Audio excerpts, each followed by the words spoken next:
for a few years. Our job was Al-Qaeda and Taliban. By this time, I'm standing on this traffic circle at a corner waiting for a guy, thinking somebody might shoot me. And I look to my left and I see a black Toyota. Why does that bother me? Nobody's supposed to park there. Where's this guy at? And then the guy shows up. And just as we come inside the gate of the embassy, there's a deafening.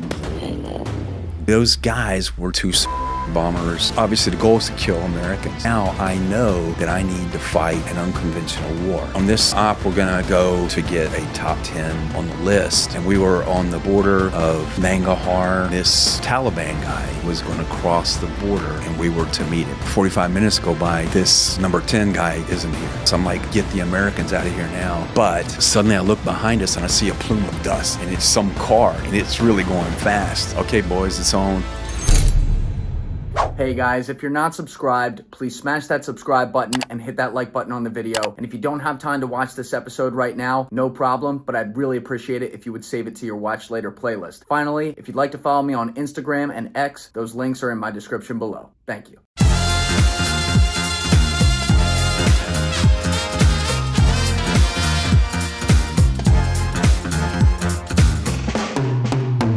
Did it get harder though as time went along? And what I mean by that, to be a little more specific, is I always look at this at the global war on terror as like the front end and then the slow long end. And what I mean by that is you have 9/11 happen, and then we go into Afghanistan where the Taliban was. Makes sense. And that first paramilitary operation was pretty incredible. Didn't get bin Laden, but obviously a lot of major military successes and achievements of modern warfare there. Then this whole thing happens with Iraq where they're like, he's got WMDs, we got to go in there. Even though, not to say Saddam was a good guy, he was a horrible guy, but it's like they had nothing to do with 9/11. Like this was almost like taking your eye off the ball, if you will. That starts a whole thing where we have to put in crazy resources because it's a full-blown war there. Right. Which means that resources also slowly get pulled from Afghanistan, which leads to Taliban very slowly rising from the ashes, not overnight, but a little more and a little more as the years go on, 06, 07, 08, 09. You know, so at the beginning, you're a liberator in a lot of ways to many people. Always. We're always start that way. Right. And then eventually you start running into people who just, because their country's been war-torn and the Taliban's back and so much going on and you guys suddenly aren't liberating in their minds, maybe they start to go back and forth, people that previously wouldn't have. You know, did it get harder as the years went on to build those relationships because of that? For me, it got harder because I went from being the guy out with no protection with the locals to being that guy that was back in the, for 1 year I lived in the new embassy in Kabul or in that Ariana hotel. So now I'm staying with Americans and I'm just venturing out from time to time.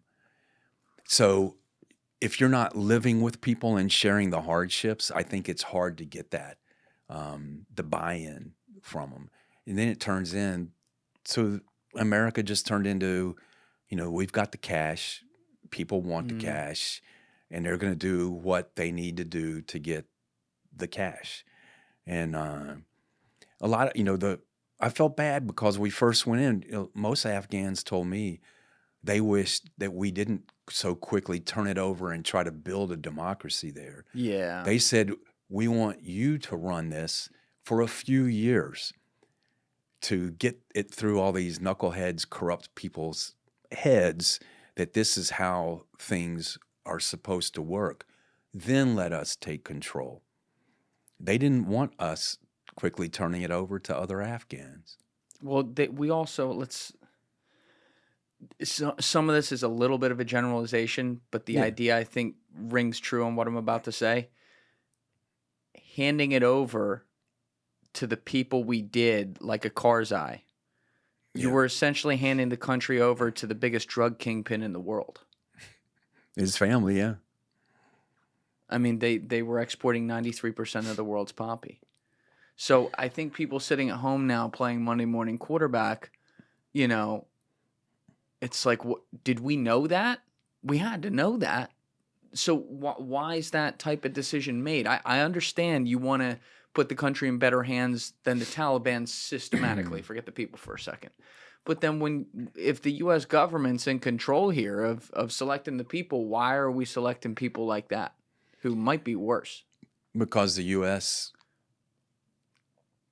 this is a generalization as well, but what I have seen is particularly at senior levels and when you cross over into the political side and senators and congressmen and State Department people get involved, it becomes a matter of who do we have access to? Who can we meet? And who is friendly to us that can get the job done? And then you get myopia, right? For me, our job was Al Qaeda and Taliban. So the drug stuff, I didn't look at. You didn't look at it. If there's poppy fields there, I don't care. It's not my deal. I don't care about that because this is what we're supposed to do.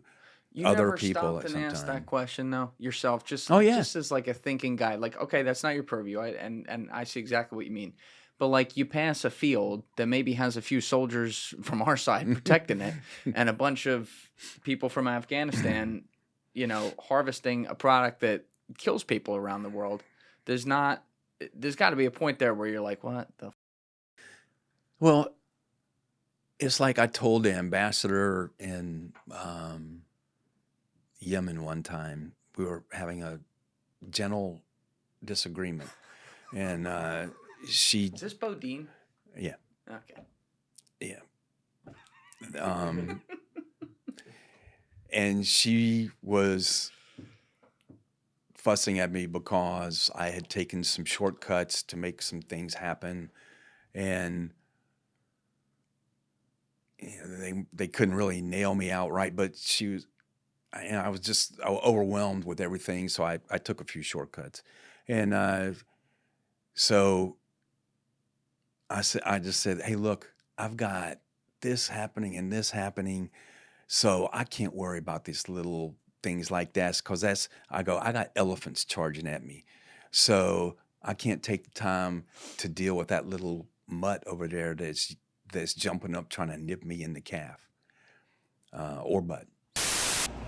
Hey guys, to be clear, this is part 2 of my sit down with Gary. We put out part 1 2 months ago. This was an evergreen episode, so we held the second part until now. So if you'd like to check out the previous one, that link is going to be in the description below. Thank you.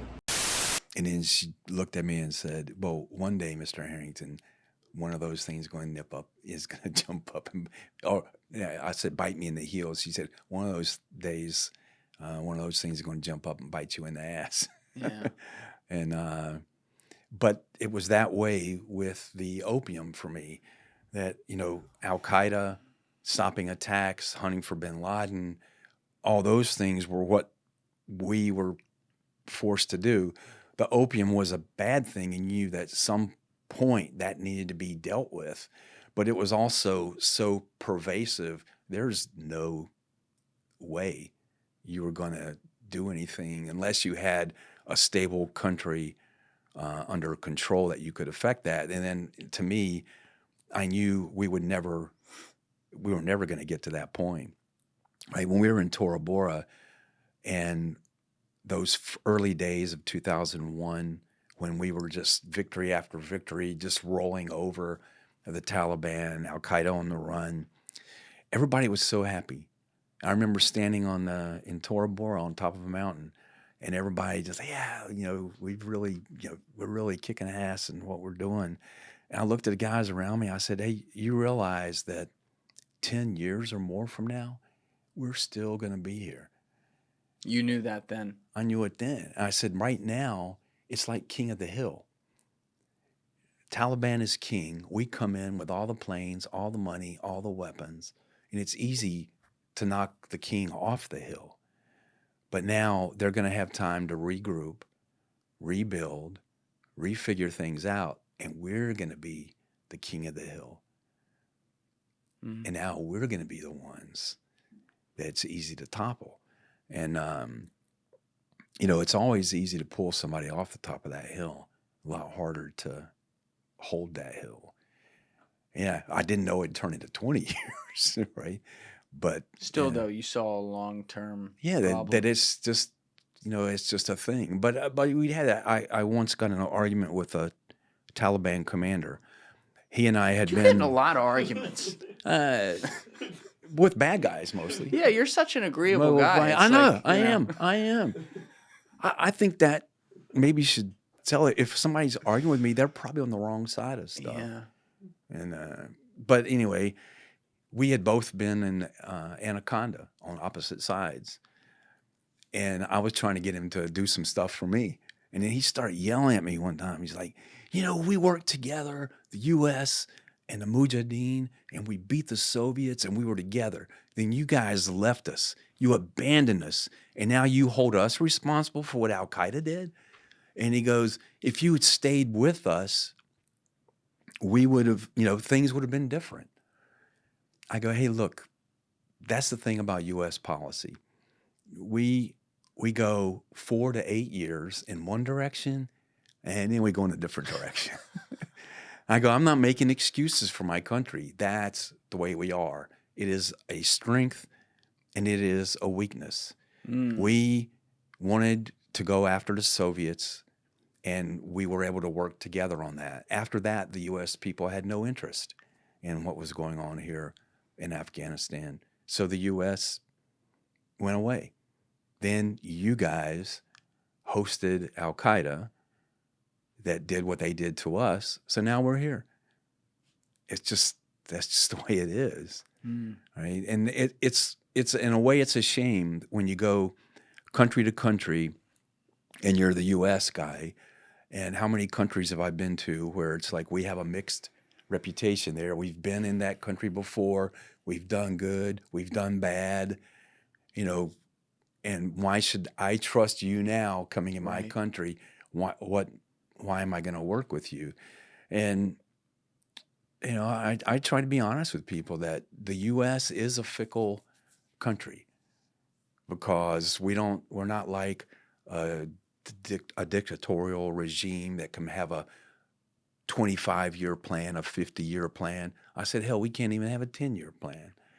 It's a gift, and like, don't get me wrong, I like that a lot better than a dictatorial regime. This is where it gets weird, though. It's like the one thing those places have an advantage on is that they can, when they have total control, there's little nooks and crannies where it's like, that'd be nice, but it's just such a slippery slope. You could never do it. I always cite, it's a different context, but you'll understand what I mean.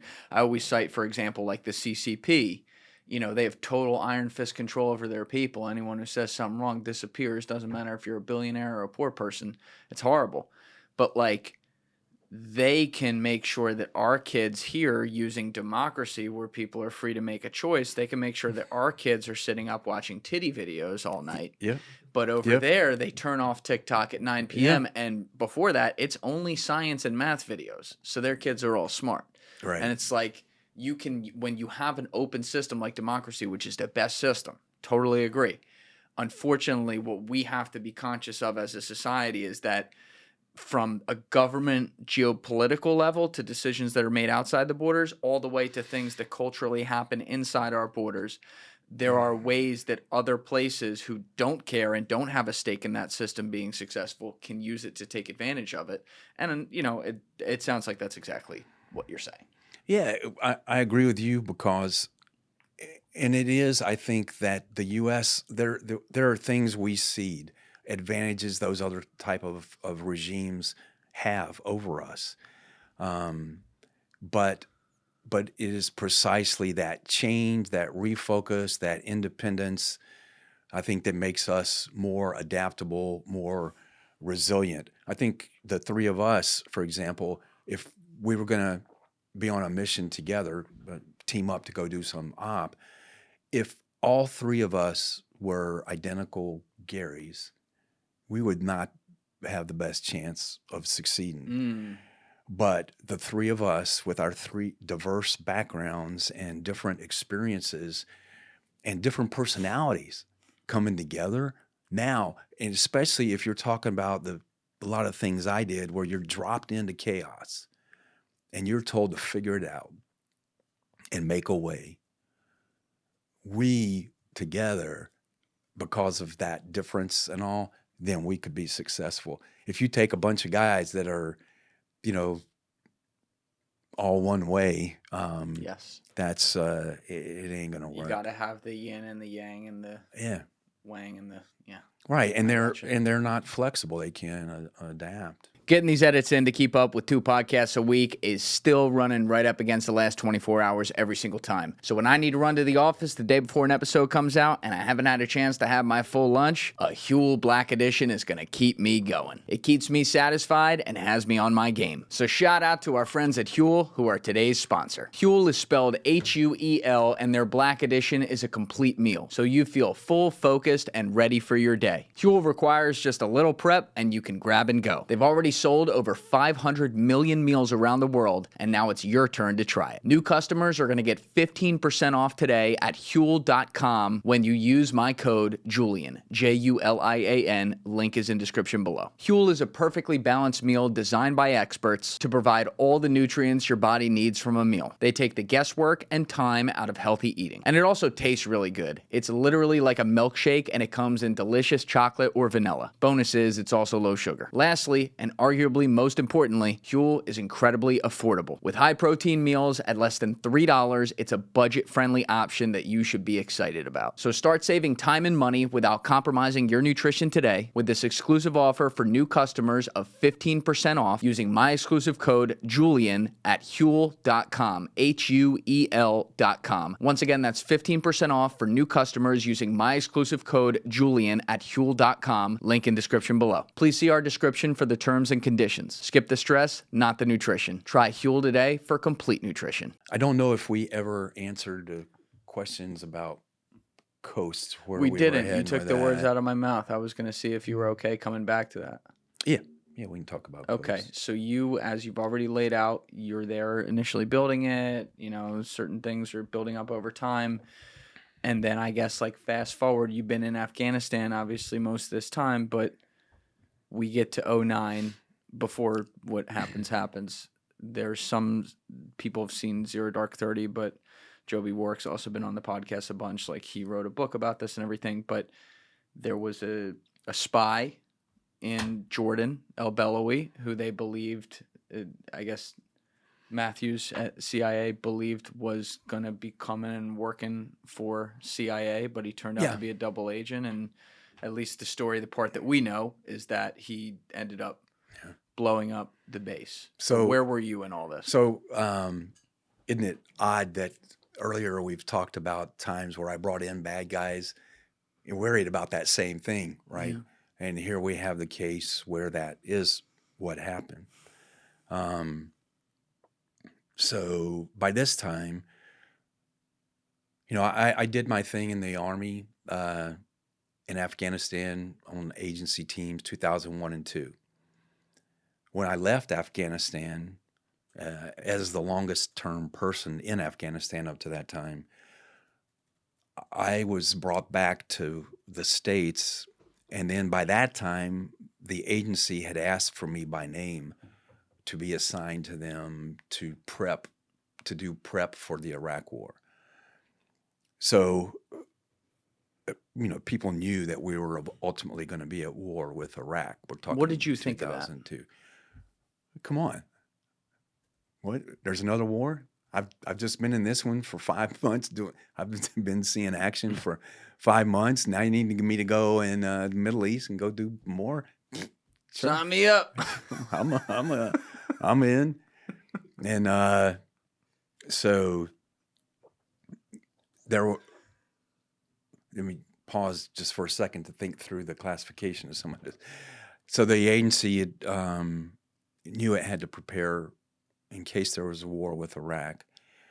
And, you know, there's all these things. If you look at every conflict we have or have had in the last 20-something years, there's this cycle where there's agency involvement that ultimately leads to special ops involvement, which ultimately leads to bigger military involvement when we get in these things, right? So they were in that phase, and there had been a program where they had worked with local cops in a neighboring country and trying to do some stuff, bringing people in and out of Iraq. We're talking 2001 2 time frame.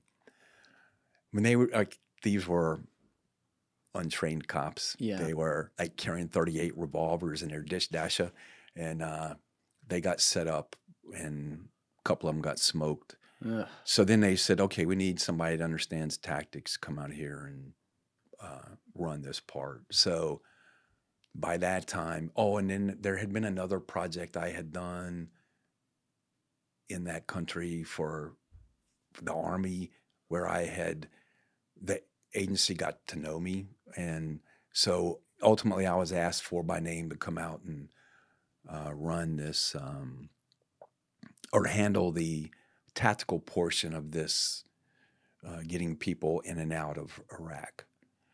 And so I did that. And then when the war started, so 2002 to 4, I was full-time as a soldier, working for the agency. And I was in and out of Iraq. And then 2004, went back, retired from the Army, joined the agency. Immediately. Yeah. Left Fort Campbell on a Friday, reported at Langley on Monday. Did you have to go to the farm?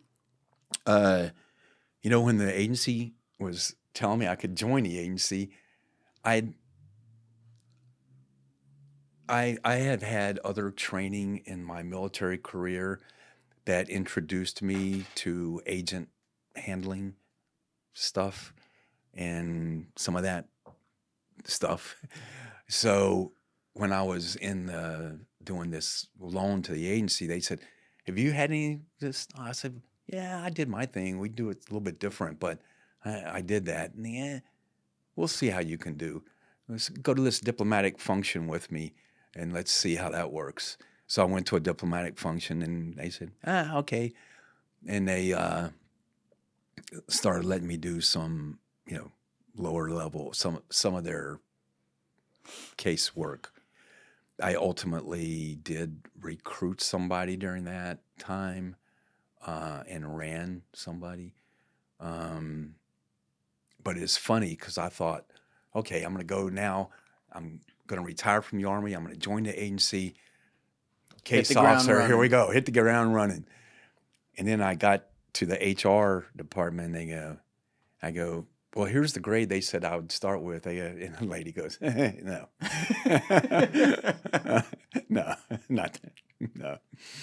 And I go, okay. And I go, well, I'm going to be an operations officer. And she goes, no, you weren't recruited for that. You're not qualified for that. But I did this and this and this. And you go, too bad. Doesn't count. So I started out, and my career path was an operations support officer. It was called a SU. And if you go on the CIA recruiting thing, I think that's one of the career paths you can take, which is a desk person that handles the cable traffic and responds to people from overseas writing back to headquarters for guidance and approvals and all those kind of things. Your favorite kind of job. My favorite, Yeah. Exactly. To be honest, I thought I have screwed up, and so I started that work, and I told my boss right off the bat. I said, "Hey, I hear there's a course you can go to once you're a SU." I was told that I could apply to get in this training to get to the farm. She goes, do you know that that's only for people that have been in this career field, that have been in the agency like 10 years already and are very experienced, and there's a long waiting list for people on that. And I was like, I'm in my late 40s or in my 40s, so that's not gonna that work. ain't gonna work. And then Gary's reaching in his holster like, let me see. yeah. So and I got to be honest, I thought I was gonna die during this job, sitting in front of a computer all day, Yeah. and one, I'd never learned to type, so I'm like, Oh, no. like this, and all these young kids around me like that, and chatting and talking, and I didn't, and it wasn't till I had those 2 years I was on the agency, I even knew that you could type without looking at your fingers. I thought I was going to play a joke on a girl one time in the office. So she was gone, and I went and I moved the keys on her laptop or on her computer. I moved the keys around. If you did that to me, I'd be really screwed up, right? And I remember going back to my desk, and I'm thinking, I'm pretty damn funny. And then I remember that woman sitting down and typing, and turning, talking, and typing, and there's no cursing, nothing happened. And then it dawned on me: if you don't need to look where your fingers go, You know it where it doesn't is. matter. Yeah. So the joke was really on me. Yeah. But anyway, so yeah, I wasn't sure if I was going to stay in the agency without getting through the farm training. And then my boss happened to talk to her boss, who happened to be one of those people that during wars I had helped out or taken care of or saved, at some point. And he said, "Oh yeah, we're gonna put him at the top of the list to get the training." So after 6 months, I got able to go through the training. So you're in your 40s. You've seen war for years and years and years. You've been in some of the craziest combat zones in modern history. I had, it was a mix. I went to this course that was actually held in Northern Virginia, not where the farm is. And it's for experienced people. Now, to be honest, that woman had been right. I was not experienced enough because the admin part of what you have to do was a stretch for me. But I go to the course, and a lot of it were agency retirees that are teaching the course, some regular staff officers and other people. It was funny because I had the experience, and they think everybody's new and a headquarters person. And it's like two students in a room, and you have a mentor for those two students. And then there are some general classes you do together, but you go through all that training of learning how to do surveillance detection routes and all these things. And there was a woman instructor, and the guy that ran my room and was teaching my roommate and I surveillance detection had left some dubious instructions with us for over the weekend. And it didn't sound like what I heard the other students saying they were supposed to do. So I walked into somebody else's room where I think it was two women, and their female instructor was in there. And I asked one of them, "Hey, we're told this. What are you guys supposed to do?" And then that instructor said, "Excuse me, you don't know this?" And I said, "Well, we were told we need to do this, and here's what I'm going to do." Because she said, "You don't know what surveillance detection is until you've been in Baghdad driving 100 miles an hour down Route Irish to try to avoid the bombs. You have no idea." Oh my God. And I wanted to kill myself because I was like, I looked at her and I'm like, oh, I've learned that I knew I had to keep my thoughts to myself. But I was like, I knew you. I was in Iraq way before you, way more than you. riding around in rusted out Toyotas that weren't even armored, and you, yeah, I saw you. Yeah, you I should have know. hit her. You should have hit her with this. Do you know who I am? Yeah, but I mean, I'm a new guy, and now I'm the Still. low guy on the totem pole in the agency, but it was hard, and there were a lot of cases like that, and yeah, I mean, literally, I had times where I thought keeping my mouth shut was such a stress that I literally sometimes would bang my head against the lockers in our room because I was just like, I don't know if I can take these people that much longer. And but eventually I made it through that training, and I had enough war zones. I joined the agency. I didn't go in on the paramilitary side, which maybe would have been better for me. It's where I would have been more at home. But I was like, hey, I'm already in my 40s. I don't want to be that really old guy trying to carry that rifle past his time. If I You were go to ready this for the other shift. side, I can go work in embassies, have a normal, semi-normal life. I've never had like a real normal life, and and still get to do fun stuff for my country.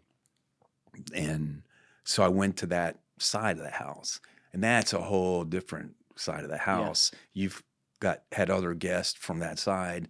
It's way more liberal, and it's way more Ivy League, Brown, kind of university stuff. It's just a different way of thinking. And those people, then when I worked with other case officers in war zones, kind of looked at me like, wait a second, you're the kind of guy that they thought took their money when they were in high school and picked on them, and you're this, you did all this war stuff and everybody thinks you're this. Well, now you're in my court. Right. And you want to do what I do, and now I'm the expert. So you need to sit over there and keep your mouth shut. And Regular and provincial kind of politics. yeah, so there was a lot of that, which was kind of hard to take. And every once in a while, there'd be somebody that saying, "I just be who you are," and they would trust me. But yeah, I ran afoul of a few people. I was lucky that when I became a case officer, it was funny because I said I thought I'd be an embassy, so I was like, my first assignment after I went through the training to be an operations officer, I was supposed to go to an embassy somewhere and be a regular guy. And then the day I graduated, I got an email from the HR guy from the division I worked for. I worked for the Near East division. And they go, hey, congratulations on graduation. At your earliest convenience, please stop by HR. So I went to HR. They go, yeah. I go, yeah, about your assignment. Yeah, to this place. They go, yeah, that ain't going to happen. I go, well, what do you have in mind? They go, Afghanistan. I go, I've done Afghanistan. 2001, 2002, did Iraq, 2002. I mean, yeah, 2, 3, and 4. I go, time for something else for me. And then no time for Afghanistan for you. There's a need, and people have asked for you. And you can't say where you wanted to go? I told where I'd like to go, but I kind of was still, I didn't realize the agency is different than the military. I thought in the end you had to salute and go. And that now I learned, hell, these days, a 23-year-old, 24-year-old walking into agency, no, I ain't going there. And they, And they'll be like, okay, no problem. But me, I asked nicely, I asked not nicely, I stamped my foot a little bit, but in the end, I salute and say, okay, I'll go to Afghanistan. And I went there. What year? Like 05? This 2005. It was still fairly sparse. Back to the Ariana Hotel that I had gone to start before I went to Khost in December 2001. course, now it's a lot bigger, Yeah. a little bit different. And it turned out that the chief there in Afghanistan happened to be a guy I'd been in recon with in the Marine Corps all those years before, Whoa. and a guy that had been a very senior guy. He was a very senior guy in the paramilitary side of things. And I ran into him again in 2002. I didn't even recognize him. The CIA guy I was working for said, after you're done with this, you should join the CIA. He goes, let me introduce you to somebody that could help you with that. So we drive to another base somewhere, and there's a guy with, we all had beards and local clothes on, and there's a guy laying on the ground taking a nap.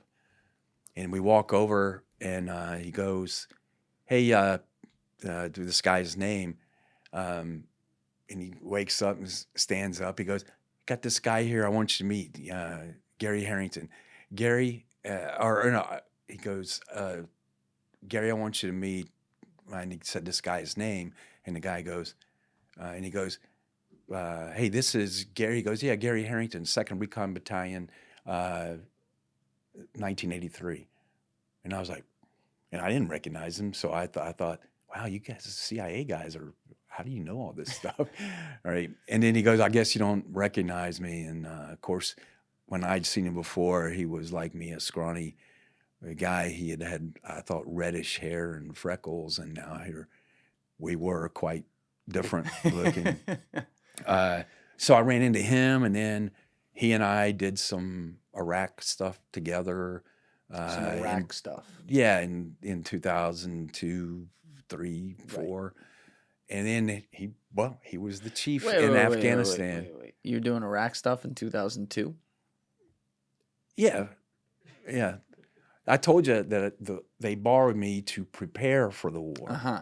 What kind of preparation here? What are the ingredients looking like? You need information before, if you're going to do something, right? Shouldn't you get ground information? Absolutely. Try to find out where missile sites were, where anti-aircraft batteries are, where Scud missiles are. How were you doing this? Well, that was the agency's job, is to get people that will provide information. So how you usually do that, you hand people money and they give you information for money. But you don't know if the information is going to be right. No, that's a whole thing. There's a whole thing between a regular recruitment, like if I'm going to try to recruit the Chinese code clerk from their embassy, right? That's a whole the whole thing that the farm is set up to prepare you for. This giant, long iteration of vetting and testing and all that. When we talk about wars, there's a different thing. There's a different criteria. And you need a lot of low-level support people. Like the people I dealt with in 2002, 3, like that, they were like smugglers. They were uneducated. They were people that were navigating that UN no-go zone between Iraq and where I was, avoiding the Iraqis, avoiding the locals, avoiding the UN, and smuggling. Well, those people don't have a lot of high-level intel they can give you, but they can help you get things into other people. They can help move people. They can carry a Thuraya in, or they can give you an information of where a Scud missile launcher is if they come across it. So that's the CIA's job, because I wasn't one yet in 2002. And they would interview somebody, get information, and task them. But somebody had to navigate and avoid bad people and not get shot to pick the person up, and then eventually to get them back into Iraq. And that's where I came in. What did you think, just on that topic while we're still there, what did you think when you heard Colin Powell's testimony in the beginning of 2003 at the UN, where, you know, it sounds like Colin was put in a bad position by some people. I don't know who, but there's a lot of speculation. Could have been different people, but he reads this report saying like Saddam Hussein has nukes. Like what, based on the work you had done, which I'm not necessarily saying was getting to that specific thing. Like, did you look at that like, wait a minute, some of this seems off, or was it more, oh, maybe? Well, to be honest, at that time, I was a believer. And I still have mixed feelings about that. When nukes, I don't know about that. Biological. We know that, or I think they're fairly certain that when he took over Kuwait the first time in 2000 or in 1992, that he did move chemical weapons into Kuwait, and that they were kept sometimes in schoolhouses, they were moved around and stuff. Hey guys, if you haven't already subscribed, please hit that subscribe button. It's a huge, huge help. Thank you. So the things that I was involved with and all, we were getting reports about these vehicles that at night would move around, trucks, and stay at different places, and they would always move around. So it kind of seemed like there was a shell game going on to move materials or launchers around. And after we first invaded and went in, you know, I've seen Iraqi government documents that talk about engineers and scientists, missile technicians and stuff from Russia, from other places, coming in and stuff, and kind of. And so I kind of believed after we first went in and weren't finding things, I kind of held Bush responsible for that and the decision to make. It's really funny because at the time, you know, we took 8 months to decide if we were going to go into Iraq or not. I was told that decision had already been made. Yeah. But they were taking that time to get our allies on board with it. Yeah. Well, to me, as a military guy, now what I've done is told my enemy, I'm coming. You're coming. And you know that when he comes, he's coming, you're going to get your ass kicked. And they're going to come in big. So now I know that I need to fight an unconventional war. I'm not going to win a conventional war. So for me, I felt that a lot of stuff was moved to Syria or hidden or moved, whatever, just based off Stuff. things that I heard or saw. There was no smoking gun, but there was enough other stuff. When you say stuff, are you referring to biological weapons? Yeah, I think that there were, whether it's biological and chemical for sure, I felt. Yeah. And we knew he had them before, so where are they all now? Those he did seem to have. We've had a couple different people in here. The first guy to ever mention that was Danny Hall at the beginning of episode 217. He talked about, that was like the second podcast of the two we did. He talked about 100. He's like, oh, I saw him myself, like 100%. And he's like, he's like, WMD didn't have that, but biological, chemical, he had that. Yeah. And there was who was in here recently and also said that, unrelated. Fuck, who was that?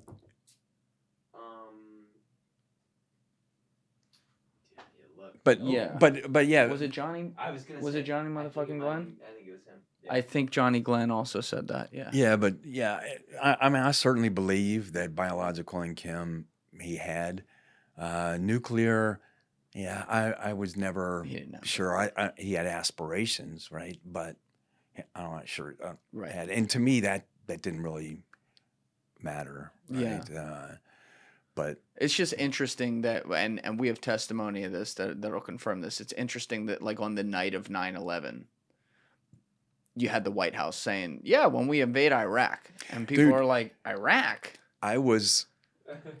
Me and Chris Miller later became SecDef Okay. under Trump's last administration at the Oh, very yeah, end. yeah, yeah. He and I were sent from 5th Special Forces Group to Tampa to help decide 5th Group's involvement in the invasion of Afghanistan. Is this like days after 9/11? Yeah. I was actually, on 9/11, I was on my way to the airport in Nashville to fly to Tampa to plan an exercise that involved JSOC and 5th Group in a foreign country. But not any Not in specific. war, no, just there. But then on my way to the airport,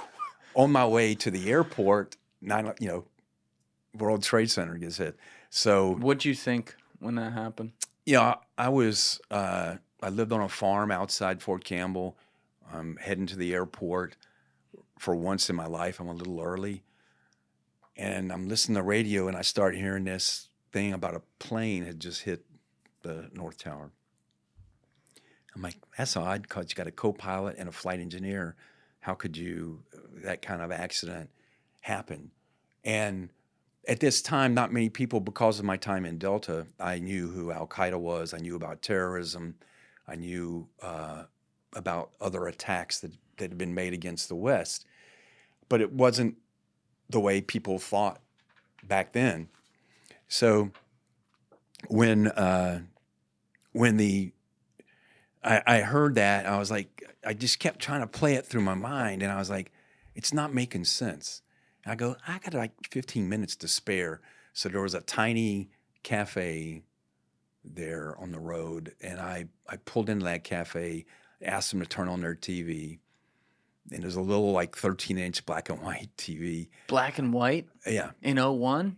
Yeah, but this is just something with the antenna sticking on it. God. Well, it was just some little rundown place. And 40 years behind. Yeah, well, and it's to my recollection it was black and white, but it made me but it was just a little box thing. Yeah. And then I saw the second plane hit while we were watching. I was watching. Now what's your thought? And now, well, immediately I was like, yeah, that confirms it. It's terrorism. And that's funny because then I heard them saying, airports are shut down. But right where that cafe was, if I turned left, I would get on the highway to go to Nashville. If I turned right, I would go to 5th Special Forces Group headquarters. Mm-hmm. I turned right and went and started working on getting us ready to go to Afghanistan. Did you have, you'd been in the military for so long at that point, it had been more than half your life probably. I would imagine once you do have that realization, like, okay, this is what I think I'm seeing, and you get in that car to go drive over there, there's got to be some sort of quiet moment with yourself where you're like, holy shit. Yeah, it was more, I think I would describe it, when you talk about the impact of 9/11 on people and what happened, that's because it was a shock to most people. So to me, what happened to me, and I think to a lot of the guys that I worked with, was we didn't have that big, there was a holy shit moment, but then it was like, this is what we've trained our whole lives to do. Mm. Now it's not shock, mad, awe, whatever. It's, we know what to do. Now we know that the things that we have to start putting in place to get ready, to get packed out, to get ready to go for who knows how long, to go fight. So it was everybody became super focused, super serious, highly motivated, whatever it took. There was no limit to the hours you would or could work. And I would say it was that thing, if you've ever been like around the pro sports teams or anything, when you see pros and we would be, maybe it's getting ready to go on stage for a big concert where we think how it must feel, but they're pros, they're focused. Right. And that's how it was for those of us that were preparing to go over. It's kind of like this, it's almost a weird thing to think about, but you want to live in a world without war, but that world doesn't exist. There are evil people in the world, and as long as I'm alive, that's still going to be the case, unfortunately. But even if you don't want to see it, the job you're in, you sign up to be able to go and play in the Super Bowl. Right. And I don't mean to make it sound like not serious or something to be taken lightly. That's not what I mean at all. But like, if you're sitting there just training all day, that's just a preseason game. And now Right. you got to go in, and some horrible things are going to happen, including to people that you know and love and work with, just statistically speaking. But that's where you want to be. Yeah. Well, you take that in the military all through the 80s, the late 70s, 80s, 90s, nothing much was going on. Yeah. There were a little bit of special ops involvement in a few places in Central America and different places around the world, but no big fights. And so people that, you read, you get all this history and the stories, and you're thinking, I'm going to do a whole career and never see that. And so, most people, if you came in the military and you're in combat arms, you're itching to test yourself. You want to see if you have what it takes. And I wanted that. Everybody wants to get in a gunfight. I mean, that sounds stupid, but why would you do that? Why would you come in combat arms if you didn't want to test yourself? Yeah. And I wanted that. I tried that. I volunteered for any whatever the mission was. I volunteered, but it fell to me that I never had that. The only times I had opportunities where, let's say, I could have pulled the trigger, pulling the trigger was not the right thing. Yeah. So I didn't. I've grabbed guys and fought them hand to hand that I could have shot maybe, but then I wouldn't be able to interrogate them after. So you make those choices. Sure. But I never had that big battle. You guys have interviewed a lot of guys that have been through the real shit, but it's that chance you take. You put yourself out there, and maybe it happens, maybe it doesn't. But you're going into a zone where the shit is happening, regardless of how it's going to end up looking. If there's some crazy gunfight like Nick Irving had or something like that, or if you're going door to door trying to make assets that are, high pressure situations, dealing with warlords and Taliban. You know what I mean? Like, it's all a part of the same. They're all different components of the same war game. Yeah, same thing. And it's still, at least in most of my time, risk of life. Absolutely. I walked out of an Al-Qaeda ambush that one time. I looked 2 suicide bombers in a car in the eye once, and they looked at me. Well, I didn't know. It was one of my rule-breaking times in Kabul, and there's a show on Netflix called Spy Ops. Okay. And episode 7 of that is about some stuff I did, and one of those is a story about this suicide bomber. I was going to meet somebody on a street corner in Kabul that I wanted to interview to see if they might have access to information I'd want. So what year?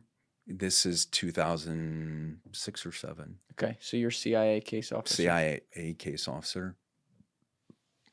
So I get an interpreter, Afghan interpreter, and we walk outside the embassy compound,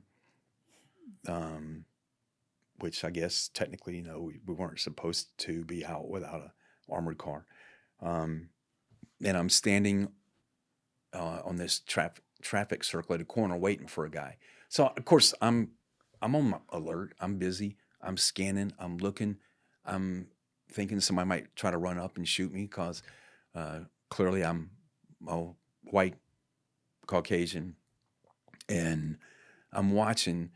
And your situational awareness goes off. But I there was something that, I looked, and off to my left, down, this is a traffic circle where there was 4 ways and a circle in the middle. And I'm in this corner of that circle. And I look to my left and I see a black Toyota Corolla sitting there. And I'm like, why does that bother me? And there are two dudes in it. And so I'm looking, scanning, looking, waiting. Where's this guy at? And then look back at that car again. I'm like, well, nobody's supposed to park there. And yeah, but this is Afghanistan. And then, I look around, then I look back at the car and I go, well, there's a cop standing like 10 yards away from it. Surely if he didn't want him parking there, he'd move him on. And that car kept bothering me, and it's really odd. And I looked at one point, and they looked at me, and because they were only like 30 yards from me. Did you know? No. When they looked at you, did you know? No, like, it's off. No, because I'm busy. I got something to do. So these guys, and they looked at me, and then the guy shows up. So the interpreter, I greet him. We cross back through the security checkpoint, and we're walking back down through the concrete barriers. And just as we come inside the gate of the embassy, there's a deafening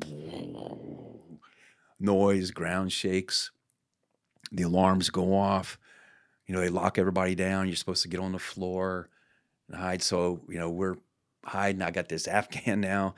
I wait like 30 minutes and dump him out a back door of the embassy, tell him get on his way. And I wait, and there's all kind of chaos going on, and helicopters coming in, and I realized, a bomb had gone off. So I waited till things kind of died down, and then I got out of my room at the embassy and walked into the embassy proper, and found the head of one of the security guys, the regional security officers. And I said, hey, was that a car bomb? And he goes, yeah. He said, we brought all the wounded and dead here, the Americans. It killed, I think it killed 2 Americans. You can find this attack on the internet, by the way. You can see the attack? You can see the burning aftermath and where I was standing. But he said, yeah, a bunch of Afghans were killed, and I think 2 Americans were killed and 4 wounded. And I said, was it a black Toyota Corolla? He goes, that's impossible. How could you know that? I said, I was looking at that car about 2 minutes before it blew up. Oh my God. And if you look for Masood Circle car bombing, it might be 2006. Wow. So yeah, it was really, that was kind of one of those moments where it was odd. I was mad at myself because that car bothered me, and I kept looking, but I didn't leave. I kept staying because I was trying to accomplish the mission. Yeah. And that was that lesson to me, that follow your instincts. If they're telling you something's wrong, it's because something's wrong. That's right. And I got lucky. I imagine myself always that, here's these 2, the suicide bombers are the dumbest guys. They pick it. Just trust me. 72 virgins. Go get them. Yeah, well, I actually ended up turning to suicide bombers one time, so I got to know. You get them a couple hookers. That was a pause. No, actually, the Taliban gave them the hookers. Oh. Before a suicide bomber carries out their mission, they're actually in those days were given some money and told, okay, now for this period till you martyr yourself, it's okay for you to do all those things the Quran says you can't do. Live it up because you're going to go to your heavenly reward. So 72 virgins and 4 used cars. And if you get drunk and have some opium in the meantime, that's okay too. No problem. That's right. But I would tell myself, so those guys were told to hit a military convoy, right? And because obviously the goal is to kill Americans. So I think about that moment when they looked at me and I looked at them, that maybe one of them turned to the other and said, hey, there's an American right there. Let's just do it now. all they would have had to do was touch the wires together, right? Yeah. And then maybe the other guy go, no, they told us a military convoy. And well, what if a military convoy doesn't come? Here's one right now. And but whatever. And then I think, well, then I'm glad that whoever won that argument, I mean, that's imaginary, but I thought, okay, that'd be real. If that was me, I'd have thought that. Yeah. And I, just lucky, to walk away from that. I can imagine there's just some moments that the hairs on the back of your neck, even thinking about it today, it's just always going to stand up. Yeah, that one, I mean, that was out of my hands. Most of the time I plan, and I think it's mostly in my hands. Yeah, if you hug a Taliban guy and search him while you're hugging him, there's some chance there. But hit the wrong button. Yeah, that would be true. So but yeah, I don't think that one doesn't bother me much anymore.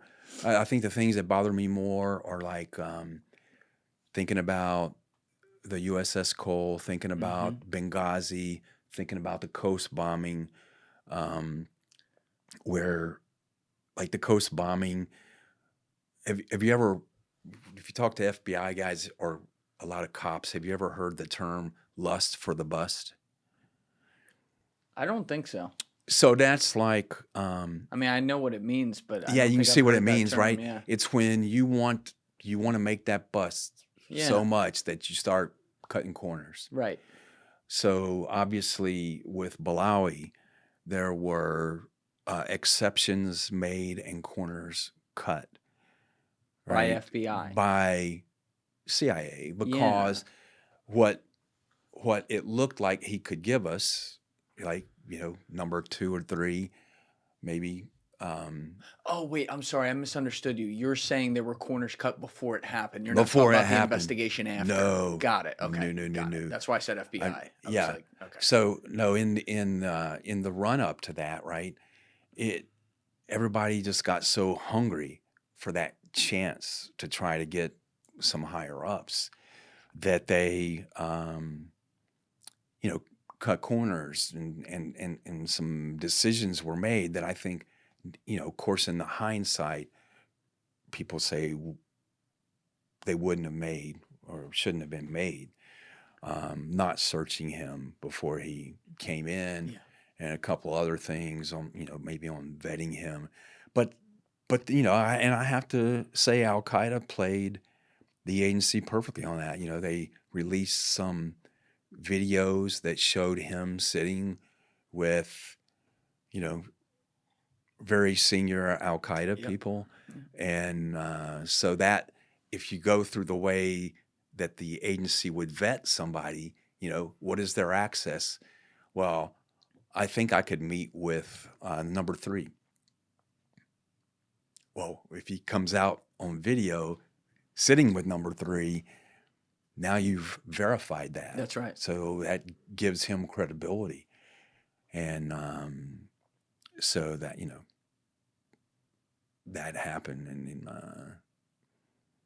just a whole bunch of decisions, like the big crowd, because everybody wants to be involved. When you're going to get to somebody senior, I have actually, right before the Khost bombing, was involved in helping track down a very senior Al Qaeda person. And, when you get somebody that high up on the list, I mean, everybody wants in on it. Yes. Everybody wants to be involved. Everybody wants, it helps careers. Yeah. It's does a lot, but, so I think that whole decision process and the way he was treated like a celebrity, he kind of had celebrity status. And there's some stuff out of headquarters that I don't really want to go into, but there are personalities and and people in senior key places Yes. that played a lot to do with that, and they manipulated who was in position Yes. to run some things, and a lot was placed on loyalty and stuff, and less. I think that kind of circumvented operational sense and operational oversight, good operational oversight. My friend John Kiriakou actually was just on the podcast again, and he had a lot to say about this.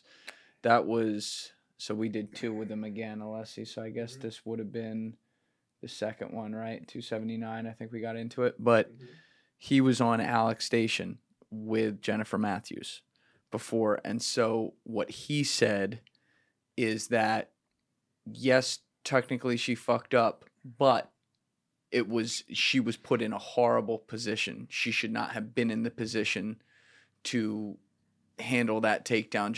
I forget what the details were, and I don't want to mess it up. But he's like, yeah, but there was a senior person that handpicked her for that job that bypassed the chain of command, and I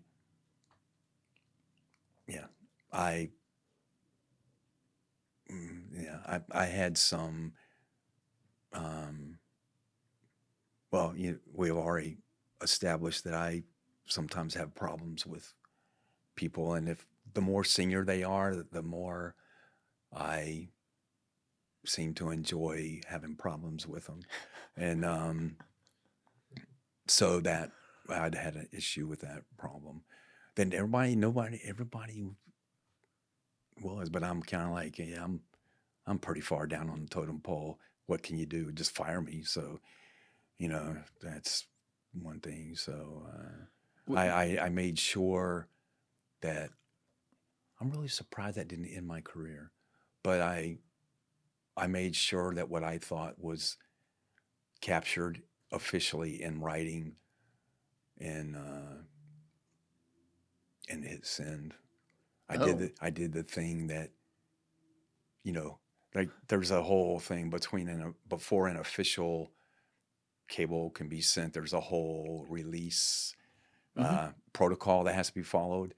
There's one way that's, I think, made for dire circumstances where anyone can release it, but if you do, that's a negative, right? It's a like you're done. And I did one of those once because of it was for this. It was for another operation and interference from Washington, D.C., and being put in a horrible place. I was being put in that place that we're talking about, and told, listen to this person in D.C., don't listen to your bosses. And that's a effed up place to be. Yeah. And you got lives at stake and stuff. So when was the last time you were at Khost before December 30th, 2009? No, for me, last time I would have been in Khost would have been 2002.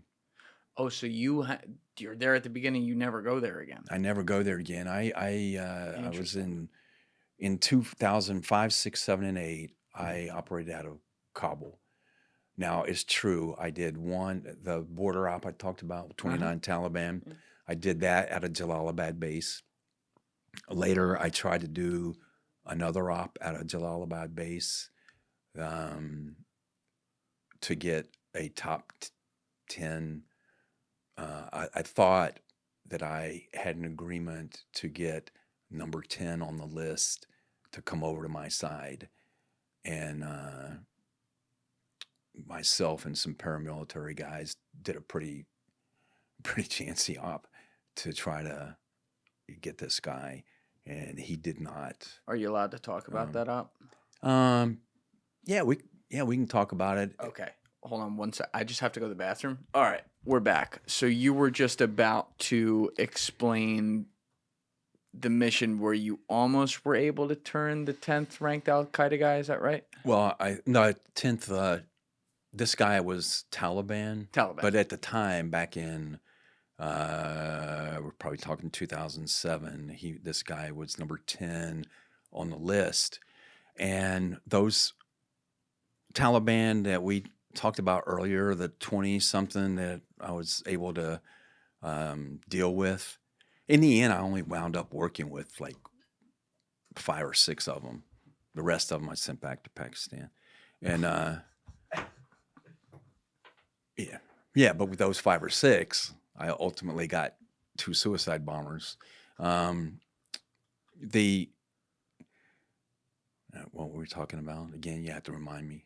The 10th ranked Taliban. Yeah. So, guy. but since I'd been successful on that one, and they were supposedly down the chain from this other guy, I thought that we had a chance. You know, you always wonder. People will tell you anything, and when you're passing out money, people can get with other people and create creative conspiracies. And the agency over these years in GWAT and the military have paid lots of money to lots of people that have been feeding us all a crock of you know what. Oh yeah.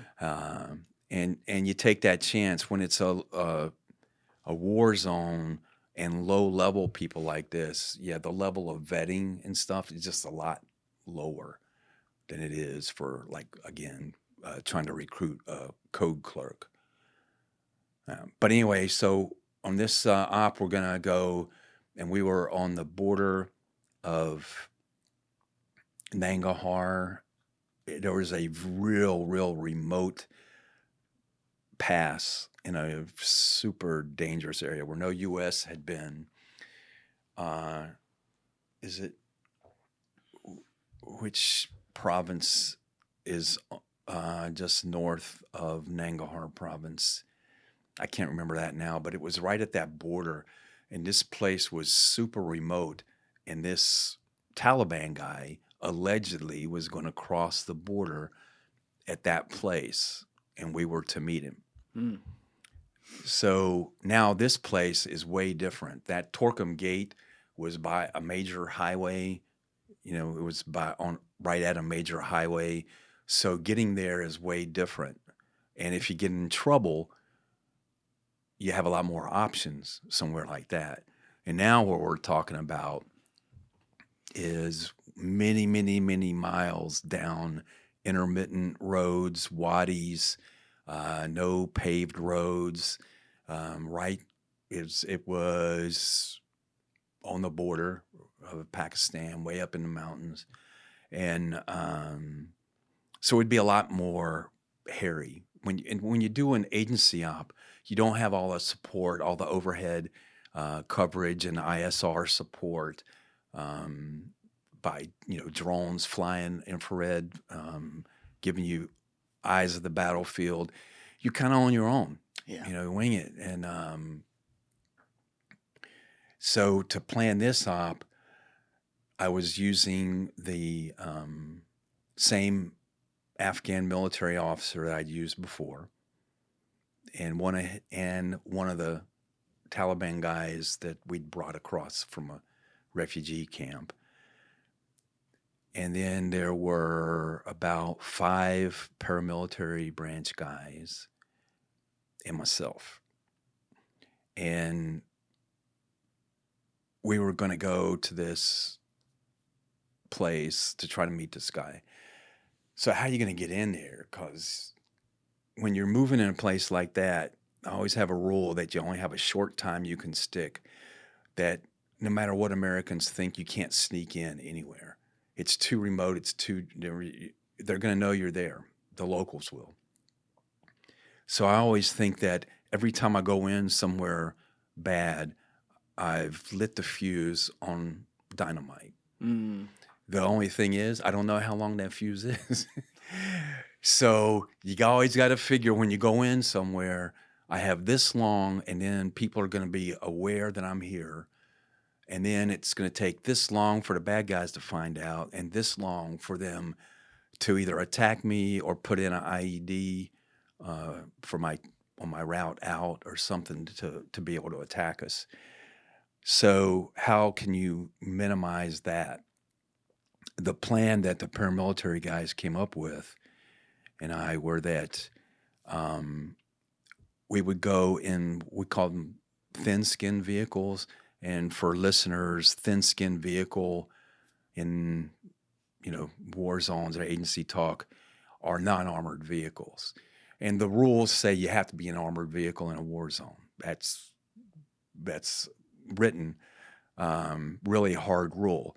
There are times when that doesn't make sense operationally to accomplish the mission. So special permission has to be given, and the bosses have to all sign off on it to say that for this mission on this time, these specific people can be in these vehicles. And this time, I think we actually had permission to do that. At least the paramilitary guys did. And so we thought that our plan was to leave the paved roads and start on dirt roads. And we would be in these nondescript, thin-skinned vehicles. And we were going to move during the night. And we were going to move with lights out and using night vision. But then the plan was if we ever came across a little hamlet or a house, we'd turn the lights on because, if you're driving in a road or a wadi at night without lights on, you must be an American with NVGs on. Yeah. So, and the goal was that if we can get to this remote place on the border without being detected, sure, once it gets daylight, it won't be long before we're known, but at least it allows us that time to get in and buys us more time on the ground. But then what are we going to do with those vehicles? How are we going to protect ourselves? What happens if we get hit? And we mentioned before that the CIA had a force of local Afghans that it trained. I don't know if any of your other guests have mentioned the name of that force. I'm reluctant to mention it. They might have. It would have been probably Joe Tedeye in 149 who would have said something, but I don't remember a name if he did. Might have been something named after a kind of horse. Okay. So then we thought to protect us then, and part would be two Americans, and they had Toyota pickups. And in the back of the pickup, this force there was a machine gun mounted in the back of the pickup, and then like 4 or 6 Afghans in the bed of the truck facing outboard. And there would be 2 Americans in the cab, one driving with NVGs, not. We had 2 of those trucks, so a total of like maybe 12 Afghans and 2 Americans in each truck, so that's 4. And then I think I had 3 or 4 other paramilitary guys with me in the thin-skinned, kind of like little SUV, regular vehicles. And our plan, now obviously we can't disguise ourselves if those, we call them gun trucks, are up there with us. So the plan was after we got so far that we would drop them off and they would like trail us by like 30 minutes. And that way it allowed us the ability to get in kind of undiscovered. But then if we got hit, we would need to hold off whatever attack was for the 30-ish minutes that it would take them to get in and provide more firepower to help get us out.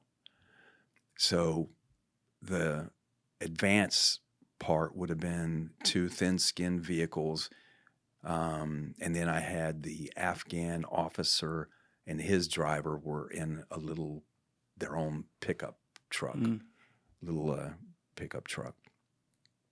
And so we rolled, long trip. I think we probably set out from Jalalabad at midnight. So we're rolling into this village just before dawn. And I say village, it was just a few huts strewn out. You couldn't make cell phone coverage, and our satellite phones, we were not being able to hit satellites consistently from there either. That's reassuring. So yeah, it was not a good place. And we're definitely way in bad guy territory. But if you can conduct a successful infill into a place like that, you're kind of free because nobody's expecting an attack. So you have the luxury for a little bit of being there. So before dawn, I found there was a mud hut that had a big enough courtyard around it that we could hide our vehicles. Mm-hmm. So I had our 2 vehicles and the general's or the officer's vehicle. So I had 3 vehicles to hide. So we go offer this villager, hey, let us put our vehicles in here, keep your mouth shut, and here's some money. And they were happy to accommodate. Now, I didn't fool myself. You're not going to stay hidden long. It's a village. When people start waking up and getting stuff ready and people are moving about, you're going to be found, but you have some time. So we're trying to make contact. I'm trying to use a cell phone to reach into this guy in Afghanistan. Where are you? That I haven't seen you. And we are on the border, and the border's not really marked. So yeah, we're just somewhere people haven't been, and nothing. So we're waiting. Well, now again, like I said about the other ambush we walked away from, now I'm starting to get worried. But what's interesting is now I'm worried, but now I'm the one that's now the officer in charge, and I have other guys that are in my shoes that I'm responsible for. And so we start conferring, like, what are we going to do? How are we going to do this? And, there comes a point where you got to say, it was bullshit. It's not going to happen. Let's make sure we don't get attacked and just get everybody out of here and call it and go. And we were thinking about that, but then the Afghan officer said, well, I'm a local. Let me go forward from where we are to see if I can get a better signal or run into maybe there's some problem and I can help. So I'm like, okay, I don't really want to do that, but I think I guess there's time. I said, hey, look, it's getting like, by now it's getting like 9:00 in the morning. We gotta, our time is running out. So I can give you 45 minutes, but then we got to get out of here. And so he leaves and he goes forward. Now, when I say forward, that means I've already said we are at the edge of Afghanistan. So when I say go forward, he's not in Afghanistan anymore. And he leaves. Well, now 45 minutes go by, he's not back. Mm. And this number 10 guy isn't here. And now we've been there a while. Smell a rat. And now I'm like, I'm the guy responsible now. So I conferred with the paramilitary guys. I mean, just outstanding, great Americans, patriots. I mean, the guys you want to be surrounded by. And I said, okay, what are we going to do? And part of me, it's that military ethos. I'm like, I know what headquarters is going to want. They're going to want me to get the Americans out of here now and save American lives. But that Afghan, he's kind of part of our team. But is he part of our team? Mm. And I know headquarters would look at it that, no, he's not. He's not. We don't have to explain his death. But part of that military ethos was like, we don't leave a man behind. So I was talking to these guys, and I was trying to find a way that we could figure something else out. And one of them said, you know what? Said the other way is we can call up those gun trucks and we can just say the hell with it and go look for him.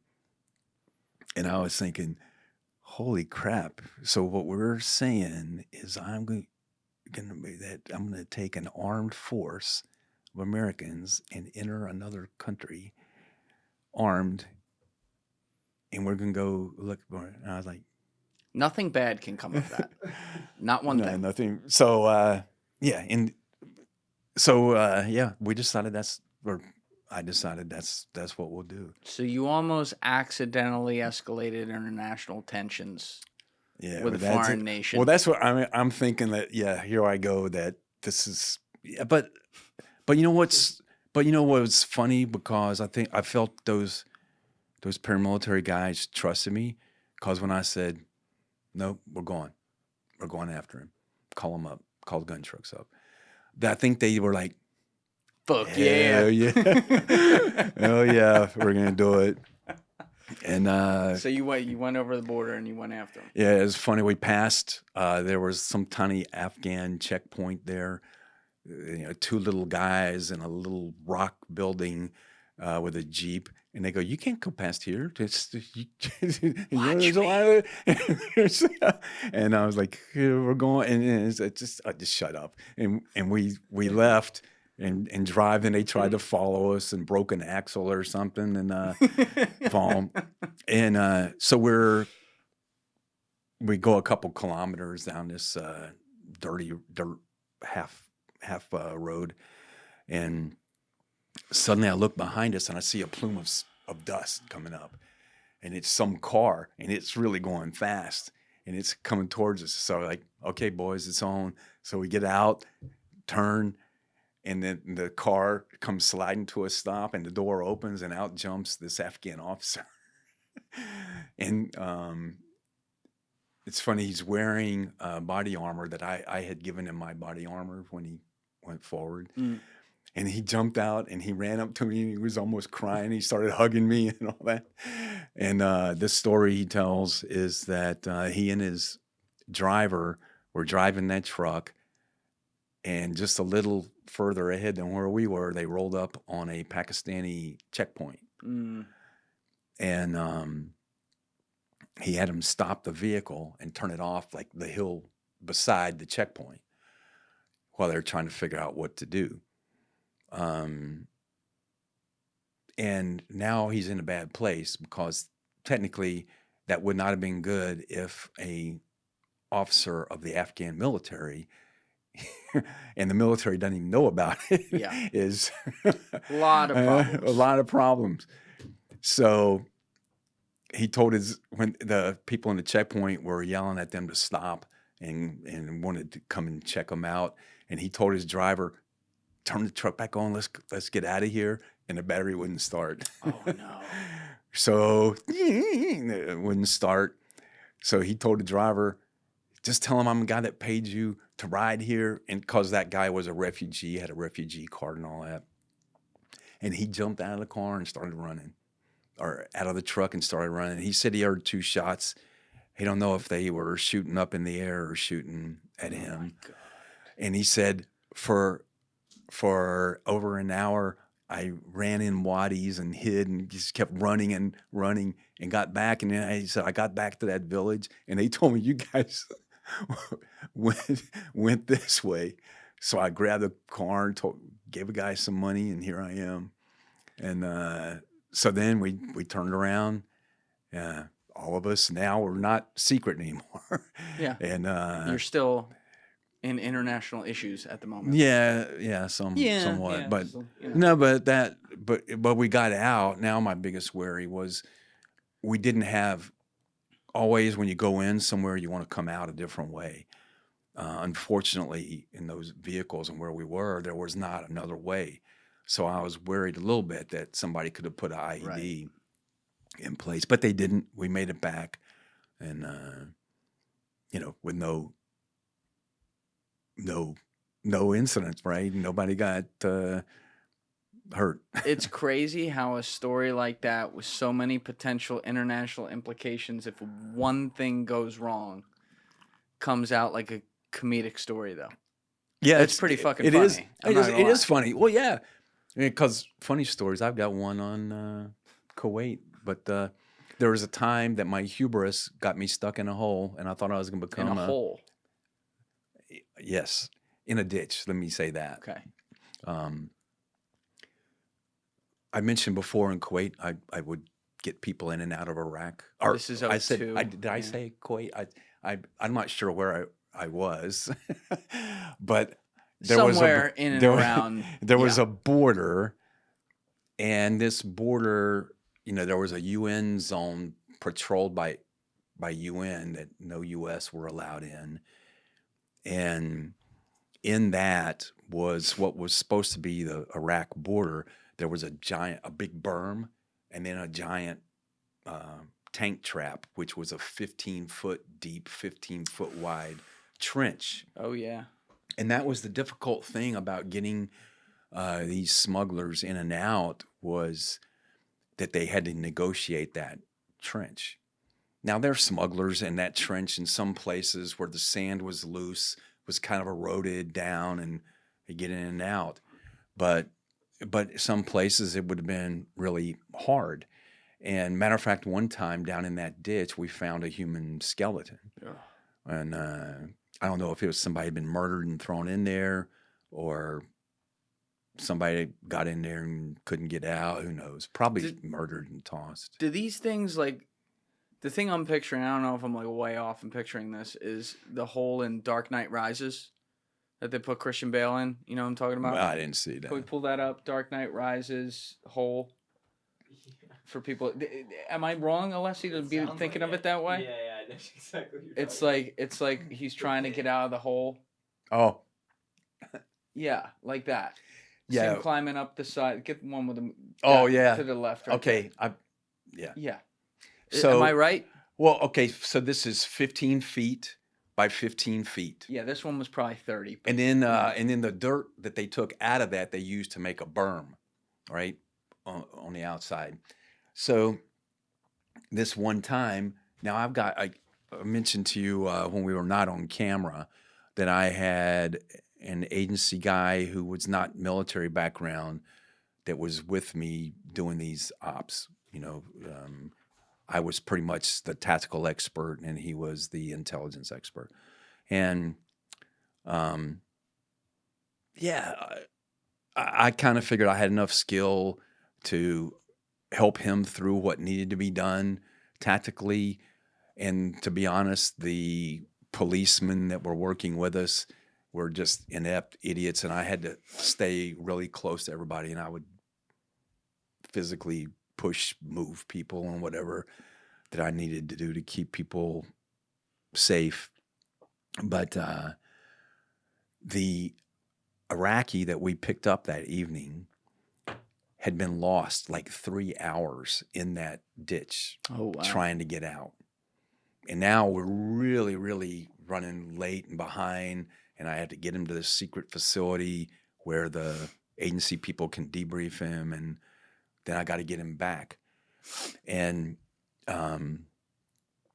so when we get ready to take him back, one of these local police that we were working with goes, I know this ditch. I know a place where it's easy. It's not collapsed in, but there's things you can hold on to and you can get out easy. Let's go there. So let's go. So we go to this ditch, and it was literally a 15-foot drop down in there. So how am I going to get this guy in here? So we held him by his arms and draped him over the side, and then dropped him, so it wasn't that far of a drop. And that was fine. He lands, he goes. But now, imagine this, like you can see the picture sitting there. I'm sitting on the side of this ditch. I've got NVGs on, so I'm NVGs? night vision goggles. So I'm watching what he's doing, and he's feeling the other side, and he's moving, and he's feeling, and he's like, and then every once in a while you see him lift a leg and try to, and he's nothing, and he's moving, and we were sitting there, and he's like, he's not getting out. He's not going to get out. And now I'm sitting there, and we're sitting here, and any minute, an Iraqi patrol might come by. And the two things I'd been told was, don't get anybody killed and don't start the war till the president does. And so I'm thinking, okay, we're sitting here watching this guy, and it's not going to happen. And that's where my hubris comes in. You know, I'd been in Delta. I've learned how to climb buildings and stuff on the outside, done all that stuff. And I'd been a avid rock climber before. So I'm like, I'm good. I'm going to climb that. I'm good. Oh, my God. So I tell the guys, and okay, these were clowns, these policemen. And then I have a non-tactical guy. I didn't know there was such thing as Iraqi policemen. Well, they weren't Iraqi. Did I say Iraqi? They weren't Iraqi. They were a neighboring country. I didn't know there was such thing as Kuwaiti policemen either. But yeah, continue. who would think? So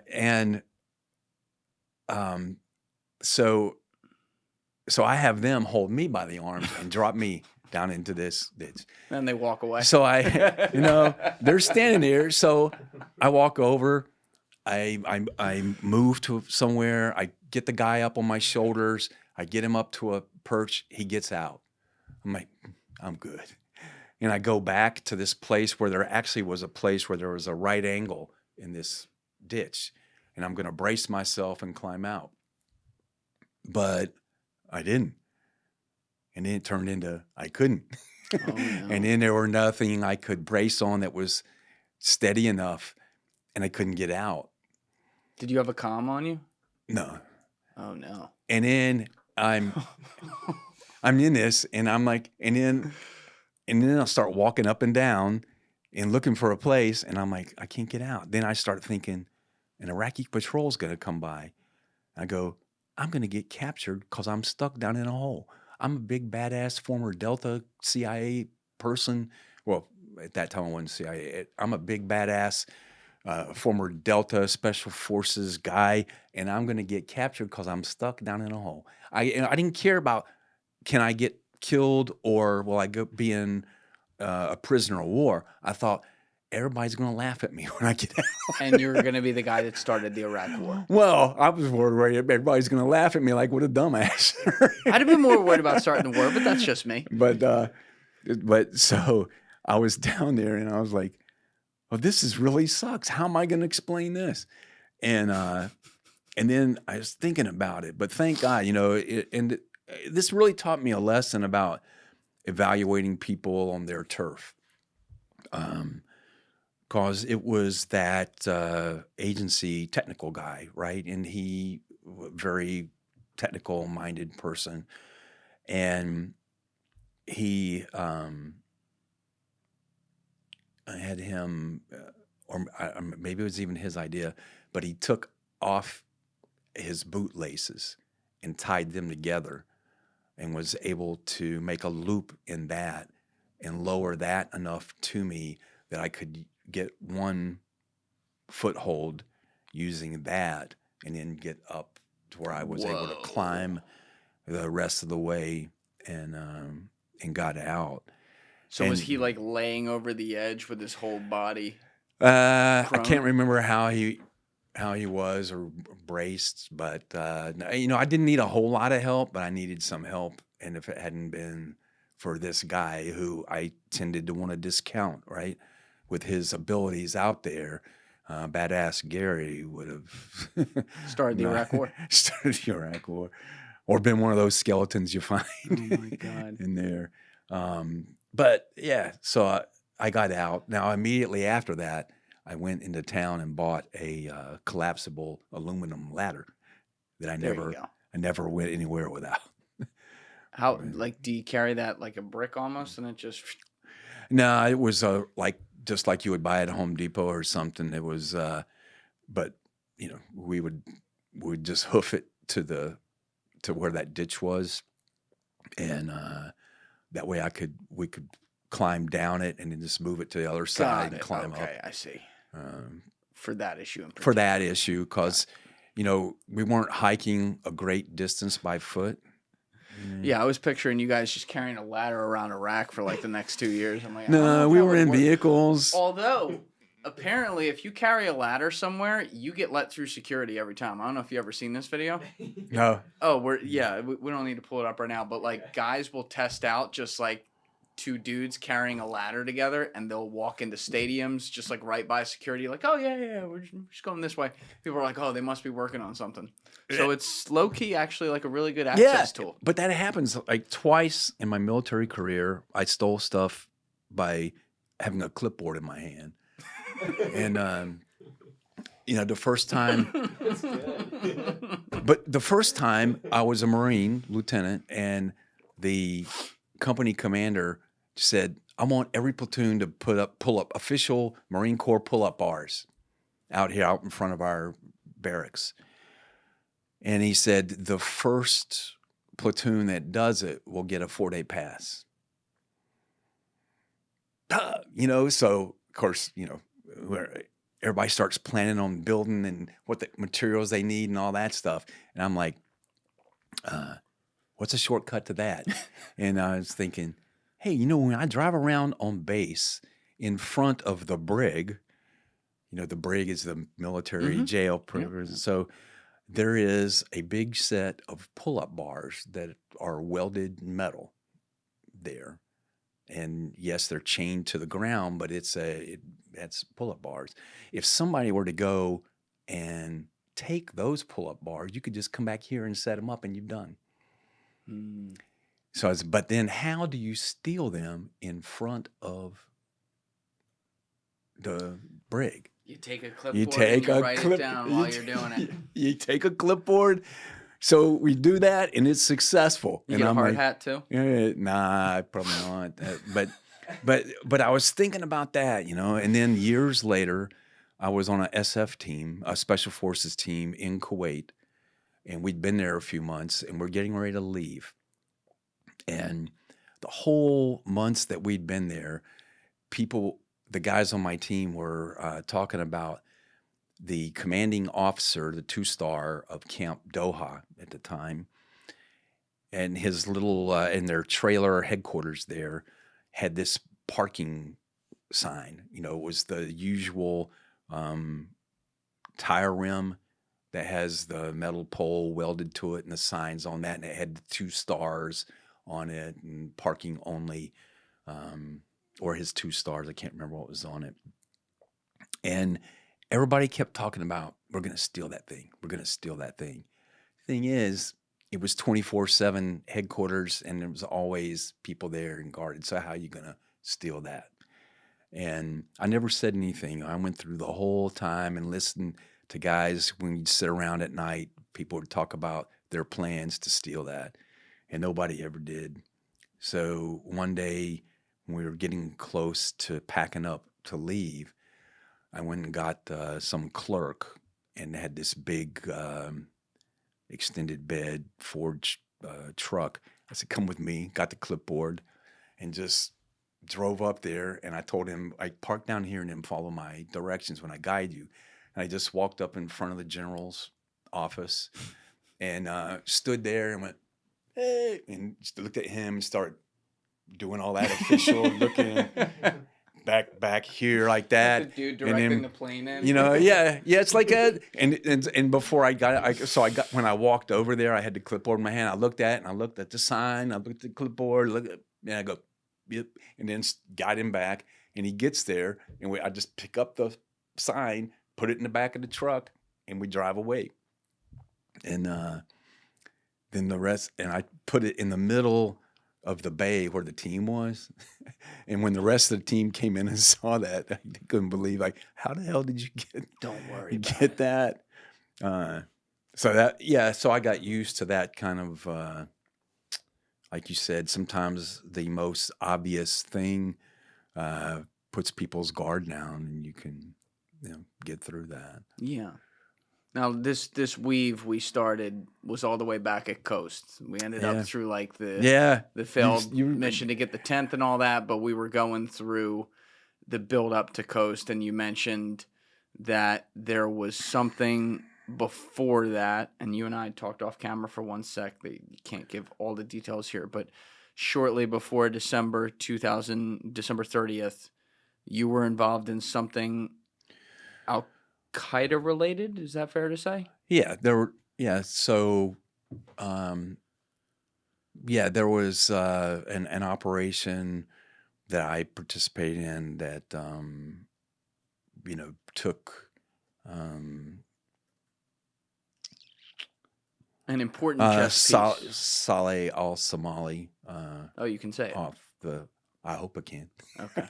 I was trying to help you out there. I told you I'd help you out. Yeah, I think I've been told that part we can Okay. talk about. So, I helped, with that. And you think because of the success of that I do not know what happened as a result of that. That op happened a few weeks before the bombing of Khost happened, less than a month. So possibly to speculate, the success of that op and the confidence that may have instilled at the agency could have led to some corners being cut. And I won't say that because the agency had been doing and planning operations against senior Al Qaeda for a lot of years, right? So the personalities involved and the method operandi, they were kind of already in place, and they had their favorite scripts that they liked to follow, and the films and stuff that the evidence that Al Qaeda allowed to be presented that made Balawi look like a very lucrative chance to take. Those were well in place long before that. Yeah. I have no idea if what happened with al-Saleh hurried or sped up. I have no, because it might be that meeting was planned long before that. But to me, it kind of reminds me of that whole thing of, it's almost like when you talk about the GWAT, this tit for tat. Yes. They're trying to get us, we're trying to get them. You take out one here, one pops up there. It's kind of, I think, in a way, a statement about the state of the world, good and evil, war, that the more things change, the more they're the same. Yeah. Right? And it doesn't mean, when I say that, I don't mean that wars aren't worth fighting, that people aren't worth killing. I think when any conflict or something like this happens, there's people you got to kill, and then there's a bunch of other people you got to convince. And it's knowing when to stop one and start the other. People you got to That's the kill art. and a bunch of other people you got to convince. Yeah. That's a loaded statement. But it does kind of encapsulate everything. Yes. And you shouldn't kill who shouldn't be killed. And there comes a time when killing, I asked, like we wound up with all these bases all over Afghanistan. And how much effort were the bases putting out to get information to protect the base? So was the base, would that justify the base if the base was never there, right? Surely, I think until we got bin Laden, there was always this unending thing that we're just going to, whatever it takes and forever, how long and how much money we're going to put until we can claim that victory. And then with him, of course, when you look back at that, what did that mean? For me, it was like 15 years out of my life that I just chase after bad people. And that's 15 years away from home, 15 years of no life. And I'm happy. I'm really lucky to be able to spend my life the way I did, but it's not the way that I want my kids to spend their lives, and not the way that when I look around our country and see other folks, I'm like, man, I don't want many people to have to live like that or do like that. Was it tough developing a close relationship with your kids because you're gone all the time? Yeah, my first set of kids, I had 3 kids and a stepdaughter from a marriage when I was in the Army, and that ended in '97, which happened to be right after that happened when I got offered to start doing classified, unusual things for special forces in the Army, and started traveling around the world and doing classified missions in places like, I was working in Yemen and Kuwait, and then 9/11 hit, and I never stopped after that. And But you married someone in the agency. along the way yeah, there. so I had those 3 kids, but those 3, I probably didn't deal with that well, cause that was one of those deals, and I'm not really trying to disparage any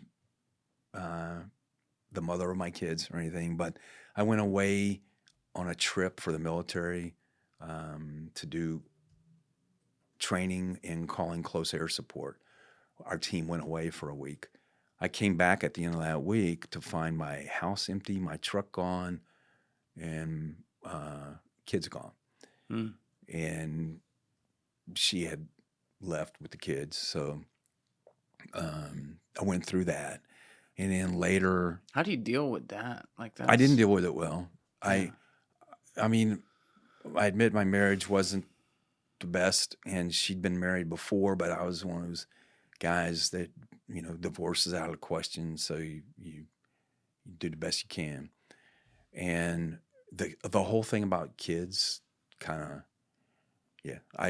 it kind of brought back some of that anxiety stuff that I'd had when I was younger, that if I would be still and start thinking about them, I would just, like, images of their faces would just go through my head, and it would get really hard.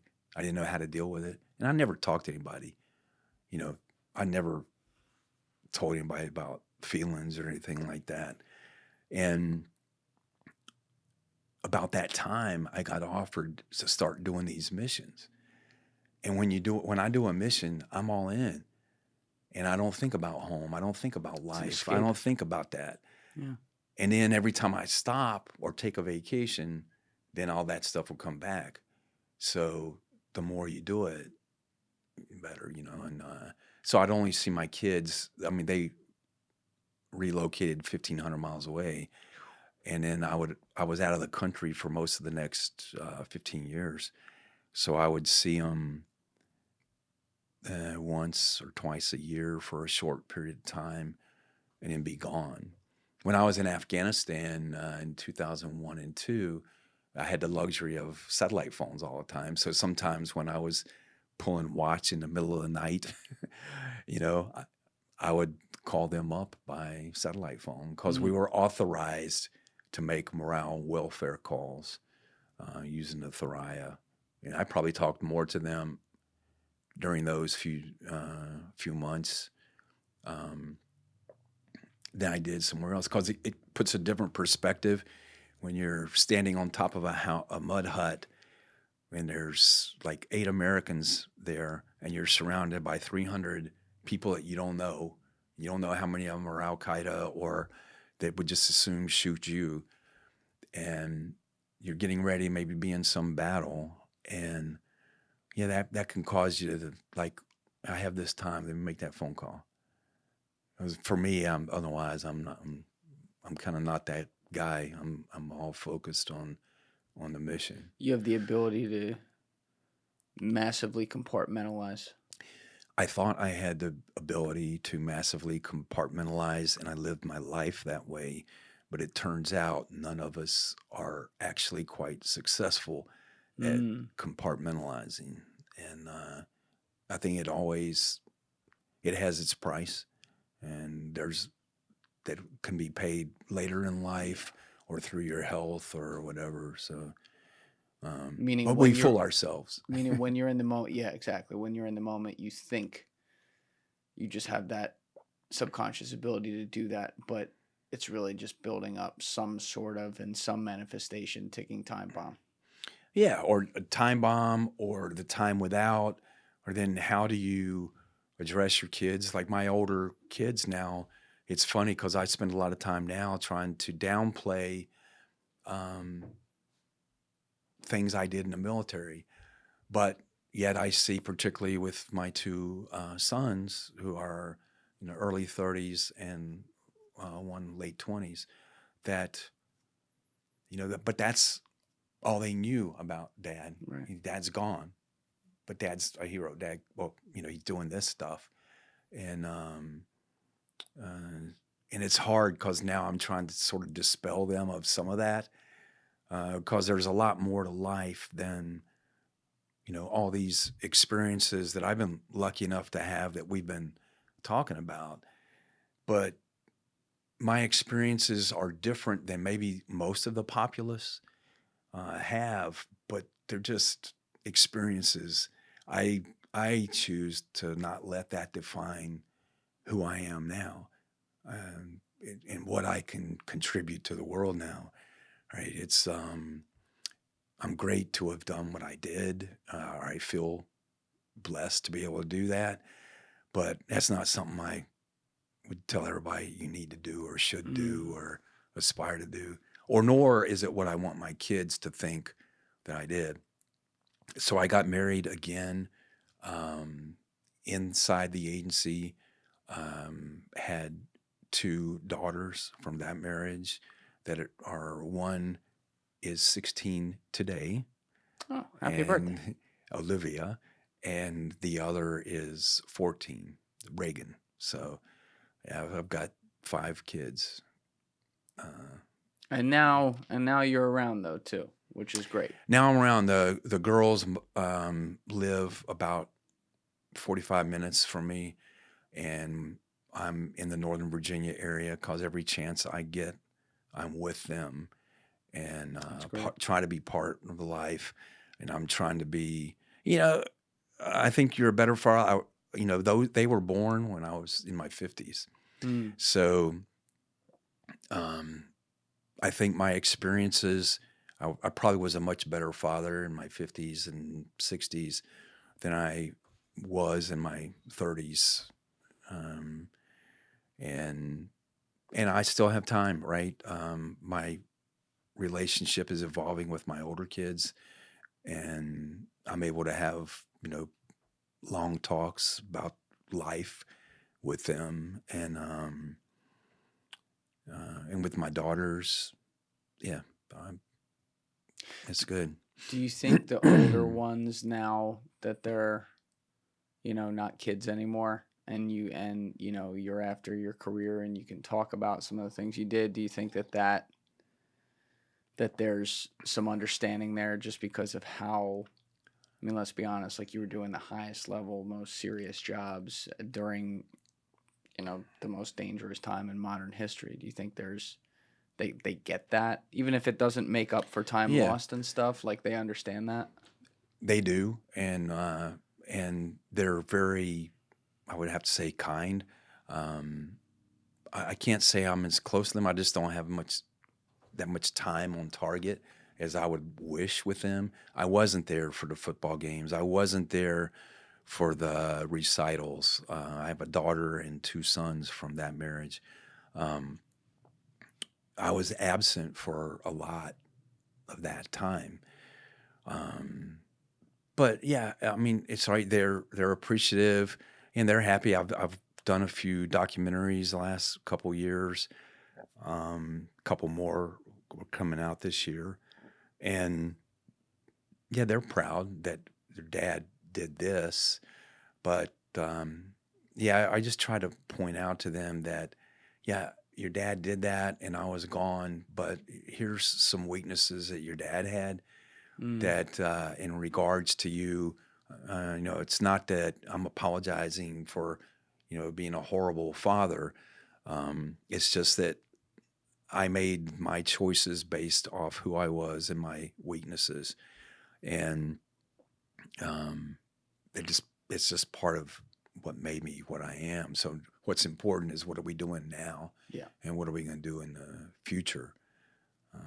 So fortunately, none of mine chose military. I've got an accountant and one in finance, and one that works in the service industry. Cool. That means bartender. So they went, yeah, they went their own way with things. They went their That's very cool. own way. Yeah. And I do, it sounds like, your life is in a way less chaotic place than it was, which certainly helps. I mean, I don't, whenever I talk with guys who, did some of the highest level things, whether it be tier 1 operators or guys who were in CIA or both, in your case, it's like, you're constantly thrown into these life and death situations. You understand how the world really works and the things that we don't have to see here, and the danger that we face. And yet, you're still human beings. You may have this ability to really turn on to something like you talked about and turn on to a mission, but like you got family, you got friends, and there's a loss there that naturally occurs because this isn't a 9-to-5 job. And it's not an office down the street. It's go to fucking Kabul. You might be there for 3 years. And by the way, we're working at 2 a.m. because there's fucking drones going off. You know what I mean? Like there's no way for me or people out there listening to really even like understand that unless we lived it.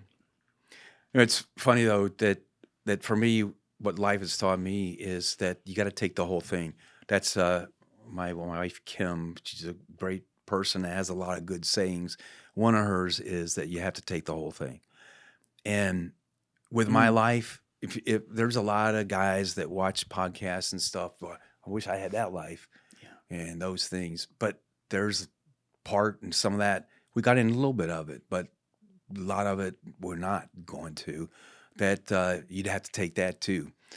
And it's the same with everybody's life, right? If you take that whole story, our stories are different, but your story, if somebody wanted to do a podcast, I saw you had Sean Ryan on, and each of us has that story and that arc that's its own unique thing that creates you for whatever is next. But there are trade-offs, like you said. Yeah, there's trade-offs, right? I look at you. I like to be your age, look as good as you, and you've worked hard to build what you've built so far. And I think, oh man, I really like to be in those shoes and do that. But then I think, there's some other that probably comes with that too. Yeah, and I always try to help anyone who, not even necessarily with just podcasting, but who's looking to get into content or stuff like that. Whenever they reach out and I see it, and they want to start this or that, like I try to make myself available and help them out. But I never, I'm sure you can relate to this with people you talked with for your line of work who were interested in getting into it. Like I never sugarcoat it or tell them like, oh, it's all this, it's just exactly what you see on camera. There's a lot, as Alessi will attest to, there's a lot, not life and death stuff like what you did, but there's a lot of, regular old bullshit that you gotta do. And I think, if there's a silver lining in everything, whether it be things like you did with the government, something like what I'm doing, or if someone's out there doing something that they love to do, whatever it might be, you're gonna have to take the good with the bad. Like you don't, it's not, even if you love what you do, there's going to be aspects of what you do that you're never going to love, and you just got to do it because that's a part of life and putting the work in. And it's like you're saying, like, what are those trade-offs? And one of the things that I think I have a real luxury with that I'm grateful for is that I figured out what I wanted to do in my 20s.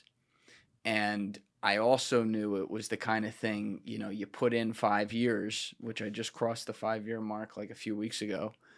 You put in 5 years and then you can start to kind of scale, which is slowly starting to happen now. But I could never do that, at least me personally. I could never do that if I already had a family or something like that. Yeah, probably not. Because I mean, have look at the way you're living. Yeah. Right? Yeah. I live right next door in the same place, you know? And Yeah. it's like, this is a 7-day-a-week thing. You don't turn off. And like it eventually won't be that way. But for me, and this is just how I looked at it, to ask like a woman to come along for that ride, Yeah. you know, I've never felt like that was a fair ask. And eventually, like, you know, I'll be able to kind of have both, but right now it's still in that period where it's like we're thinking about this shit all day. I'm making thumbnails into the late night and early morning of when an episode comes out. Yeah, you know, and you did that for fucking 25 years. Yeah, I spent a total of 35 years chasing after that stuff, right? And that's the thing, like, you know, we don't have time. And by the way, I'm not leaving tonight. I'm actually leaving tomorrow morning. Oh, you're staying now? Yeah. I already, before I came over here, I bumped my ticket. All right, fair enough. So cool. I know we still need to call it at some point, but yeah, Alex O'Connor's coming in a little bit. I got another one right after you. Oh my God. Yeah. There you go. Yeah. You don't have a life. You have a life. It's just that I was gonna let that go. No, man, I don't want to say that. Well, you know, I hope that when I said it, you understood. I know what you mean. I'm messing with you. In one vein, because yeah. So yeah. Anyway, we've talked about that. Do we have anything else? I keep jumping us off. There is one thing I want to get to before we go. We got Khost. I think what we'll do is we'll bring you back at some point, and there's a lot to go through, like, because we jumped around, and there's a lot of your Delta career I want to run through. But yeah, because I got kicked out of Delta, you know. I know. I didn't even get to talk about that. But between coal and Benghazi, let's table the coal, because that's a really you and I had a chance to talk about that like a month ago. There's a lot of buildup there and things that happen. And I mentioned my friend Mike Ritland was in here. He was one of the SEALs that was brought in right after to, you know, help from guard. Bahrain, I think. Yeah, and all that. And that the USS Cole ties directly into 9/11. That's a whole rabbit hole. But you mentioned Benghazi. Did you have look through? I don't know if you were just mentioning that because you had opinions on it, or did you have looked through to some of that? I have. So with that one, I was in the agency at that time, and then, you know, it's funny because one of the things we didn't say, agency and SF guys in 2001 and 2002, I think we mentioned before, were in for 2 weeks or 3 weeks and out. I was in there 5 months, and then when I became a case officer in the CIA, operations officer, those people go TDY or temporary, or you do a year. It's a year tour. Well, then how did I stay as long as I stayed? Because I went for the end of 1 year, and they go, "Yeah, you're older. You're good at this war stuff. We need you to stay again." So I'm second year, which is double what, you know, only a small percentage of people in the agency served in war zones. And then even way smaller percentage serve multiple tours. And it gets to where you kind of get known as a war horse. And particularly if you're a targeter or a paramilitary guy, you're going to keep going to those places. But for case officers, no.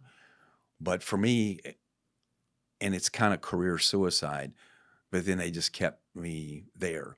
And during my time in the agencies when I got married, so I got engaged before I went to Afghanistan. A year later, I went on leave, got married, and then she went to her country, and I went back to Afghanistan for a second year. And so I'm married, but we're living apart. And then my third year, they told me, I said, "I don't want a war zone anymore." They go, Well, yeah, you've done your share of war zone, but you're married now and she hasn't. She's going to do a war zone. Would Oh you like my to be with her, or God. you want to be apart 2 more years?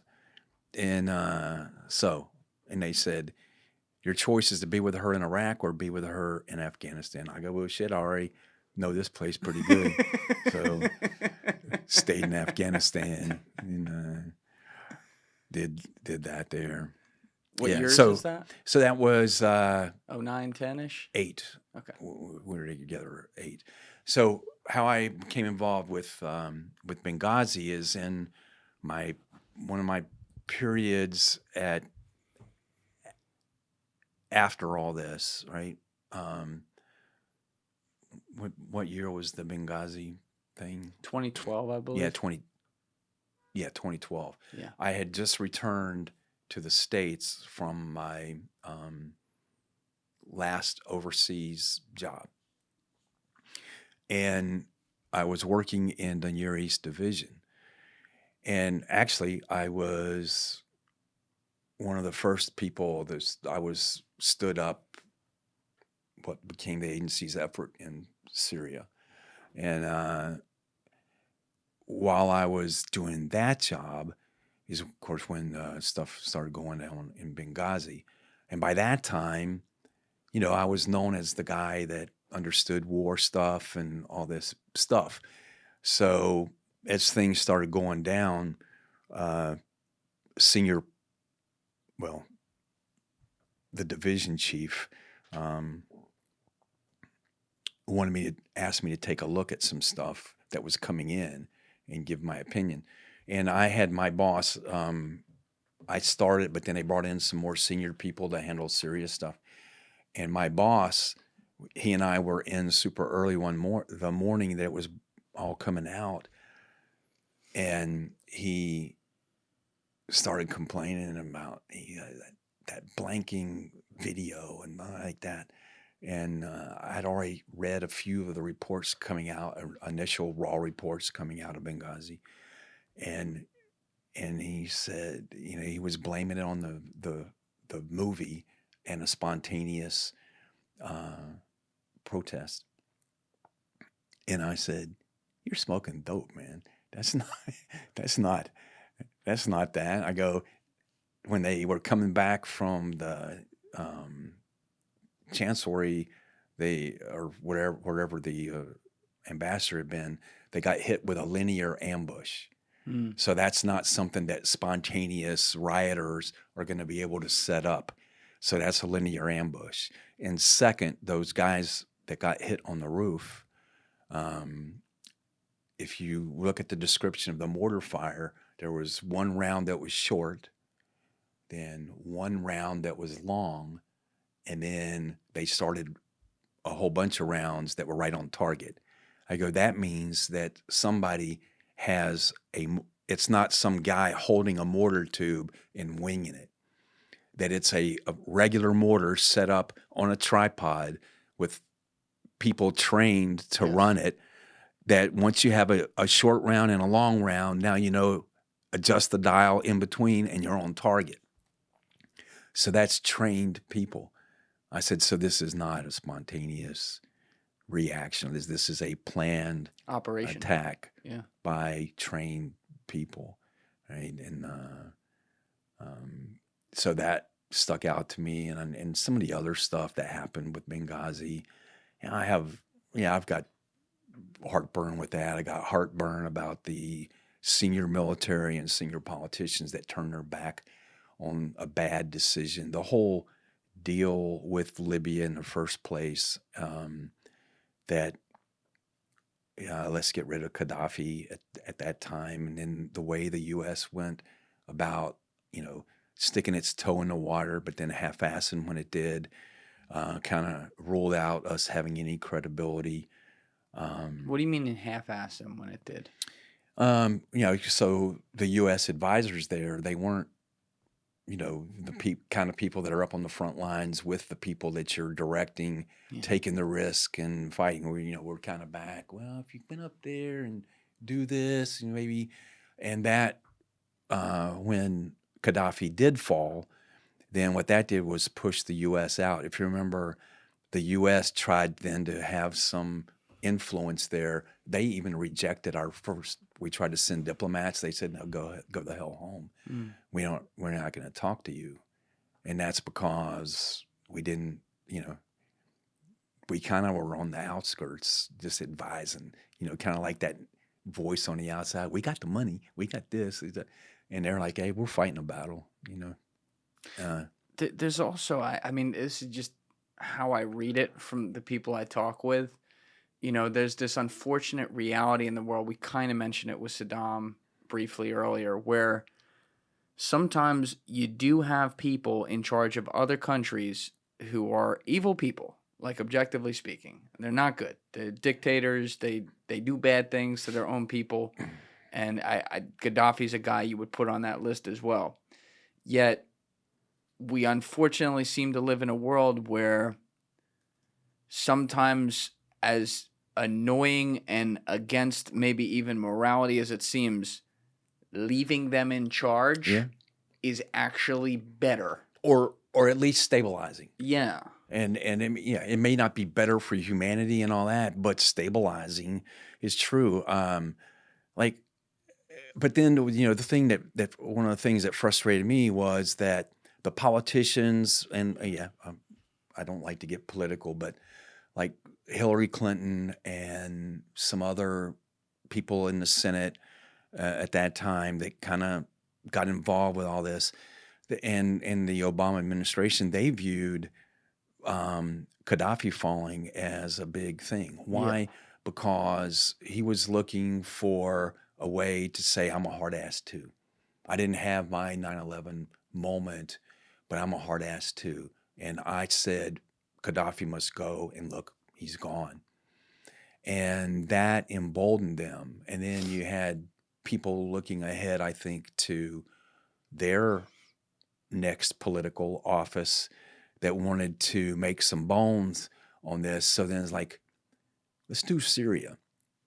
And then on the Let's do Syria. but on and let's say why? Because who would be cheering for let's do Syria? Yeah. All the Sunni countries, with Saudi, with the UAE, with Qatar, that saw and Kuwait, that here we go into Iraq and we flipped it.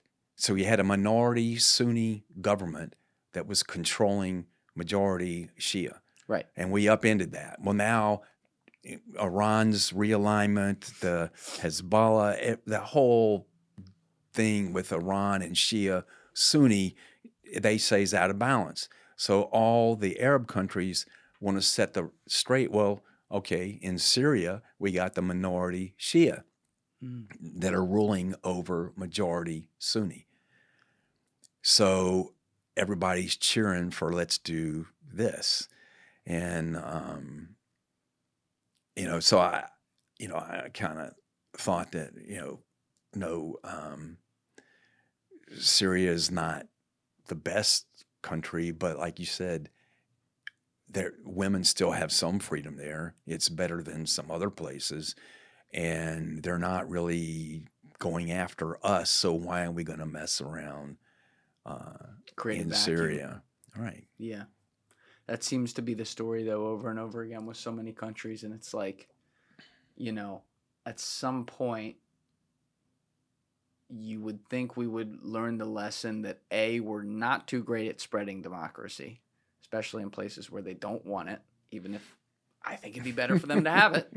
They don't want it, And secondly, how many times are you going to watch this sucking sound of a vacuum happen where like, well, now that was bad, but they're chopping people's heads off on live TV now, it's, in this trade-off, that's why I've become convinced I would almost rather see the U.S.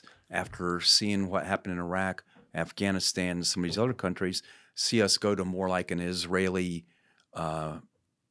strategic military policy that was punitive. The U.S., we go to Afghanistan, we want to topple the Taliban and get retribution. Well, then what we want to do, we want to fix you. Yeah. And we're going to spend all this to fix you. I would rather have it like now with the Taliban in charge. I would rather say, hey, you know what? We have every government facility and wherever you all live mapped out, and we can precision target the hell out of it. We will bomb you into the Stone Age. If you screw with us or an attack is facilitated from you again, we're not going to come in and fix your country and do that. We're going to come in, we're going to bomb the crap out of you, we're going to topple you, and then we're gone. We're not going to come in, we're not going to fix your country back up, we're not going to do anything. No BlackRock for you. Yeah. And, now maybe that will have a lot of government contracting companies not making their profits. But I think in as Americans, we don't like that.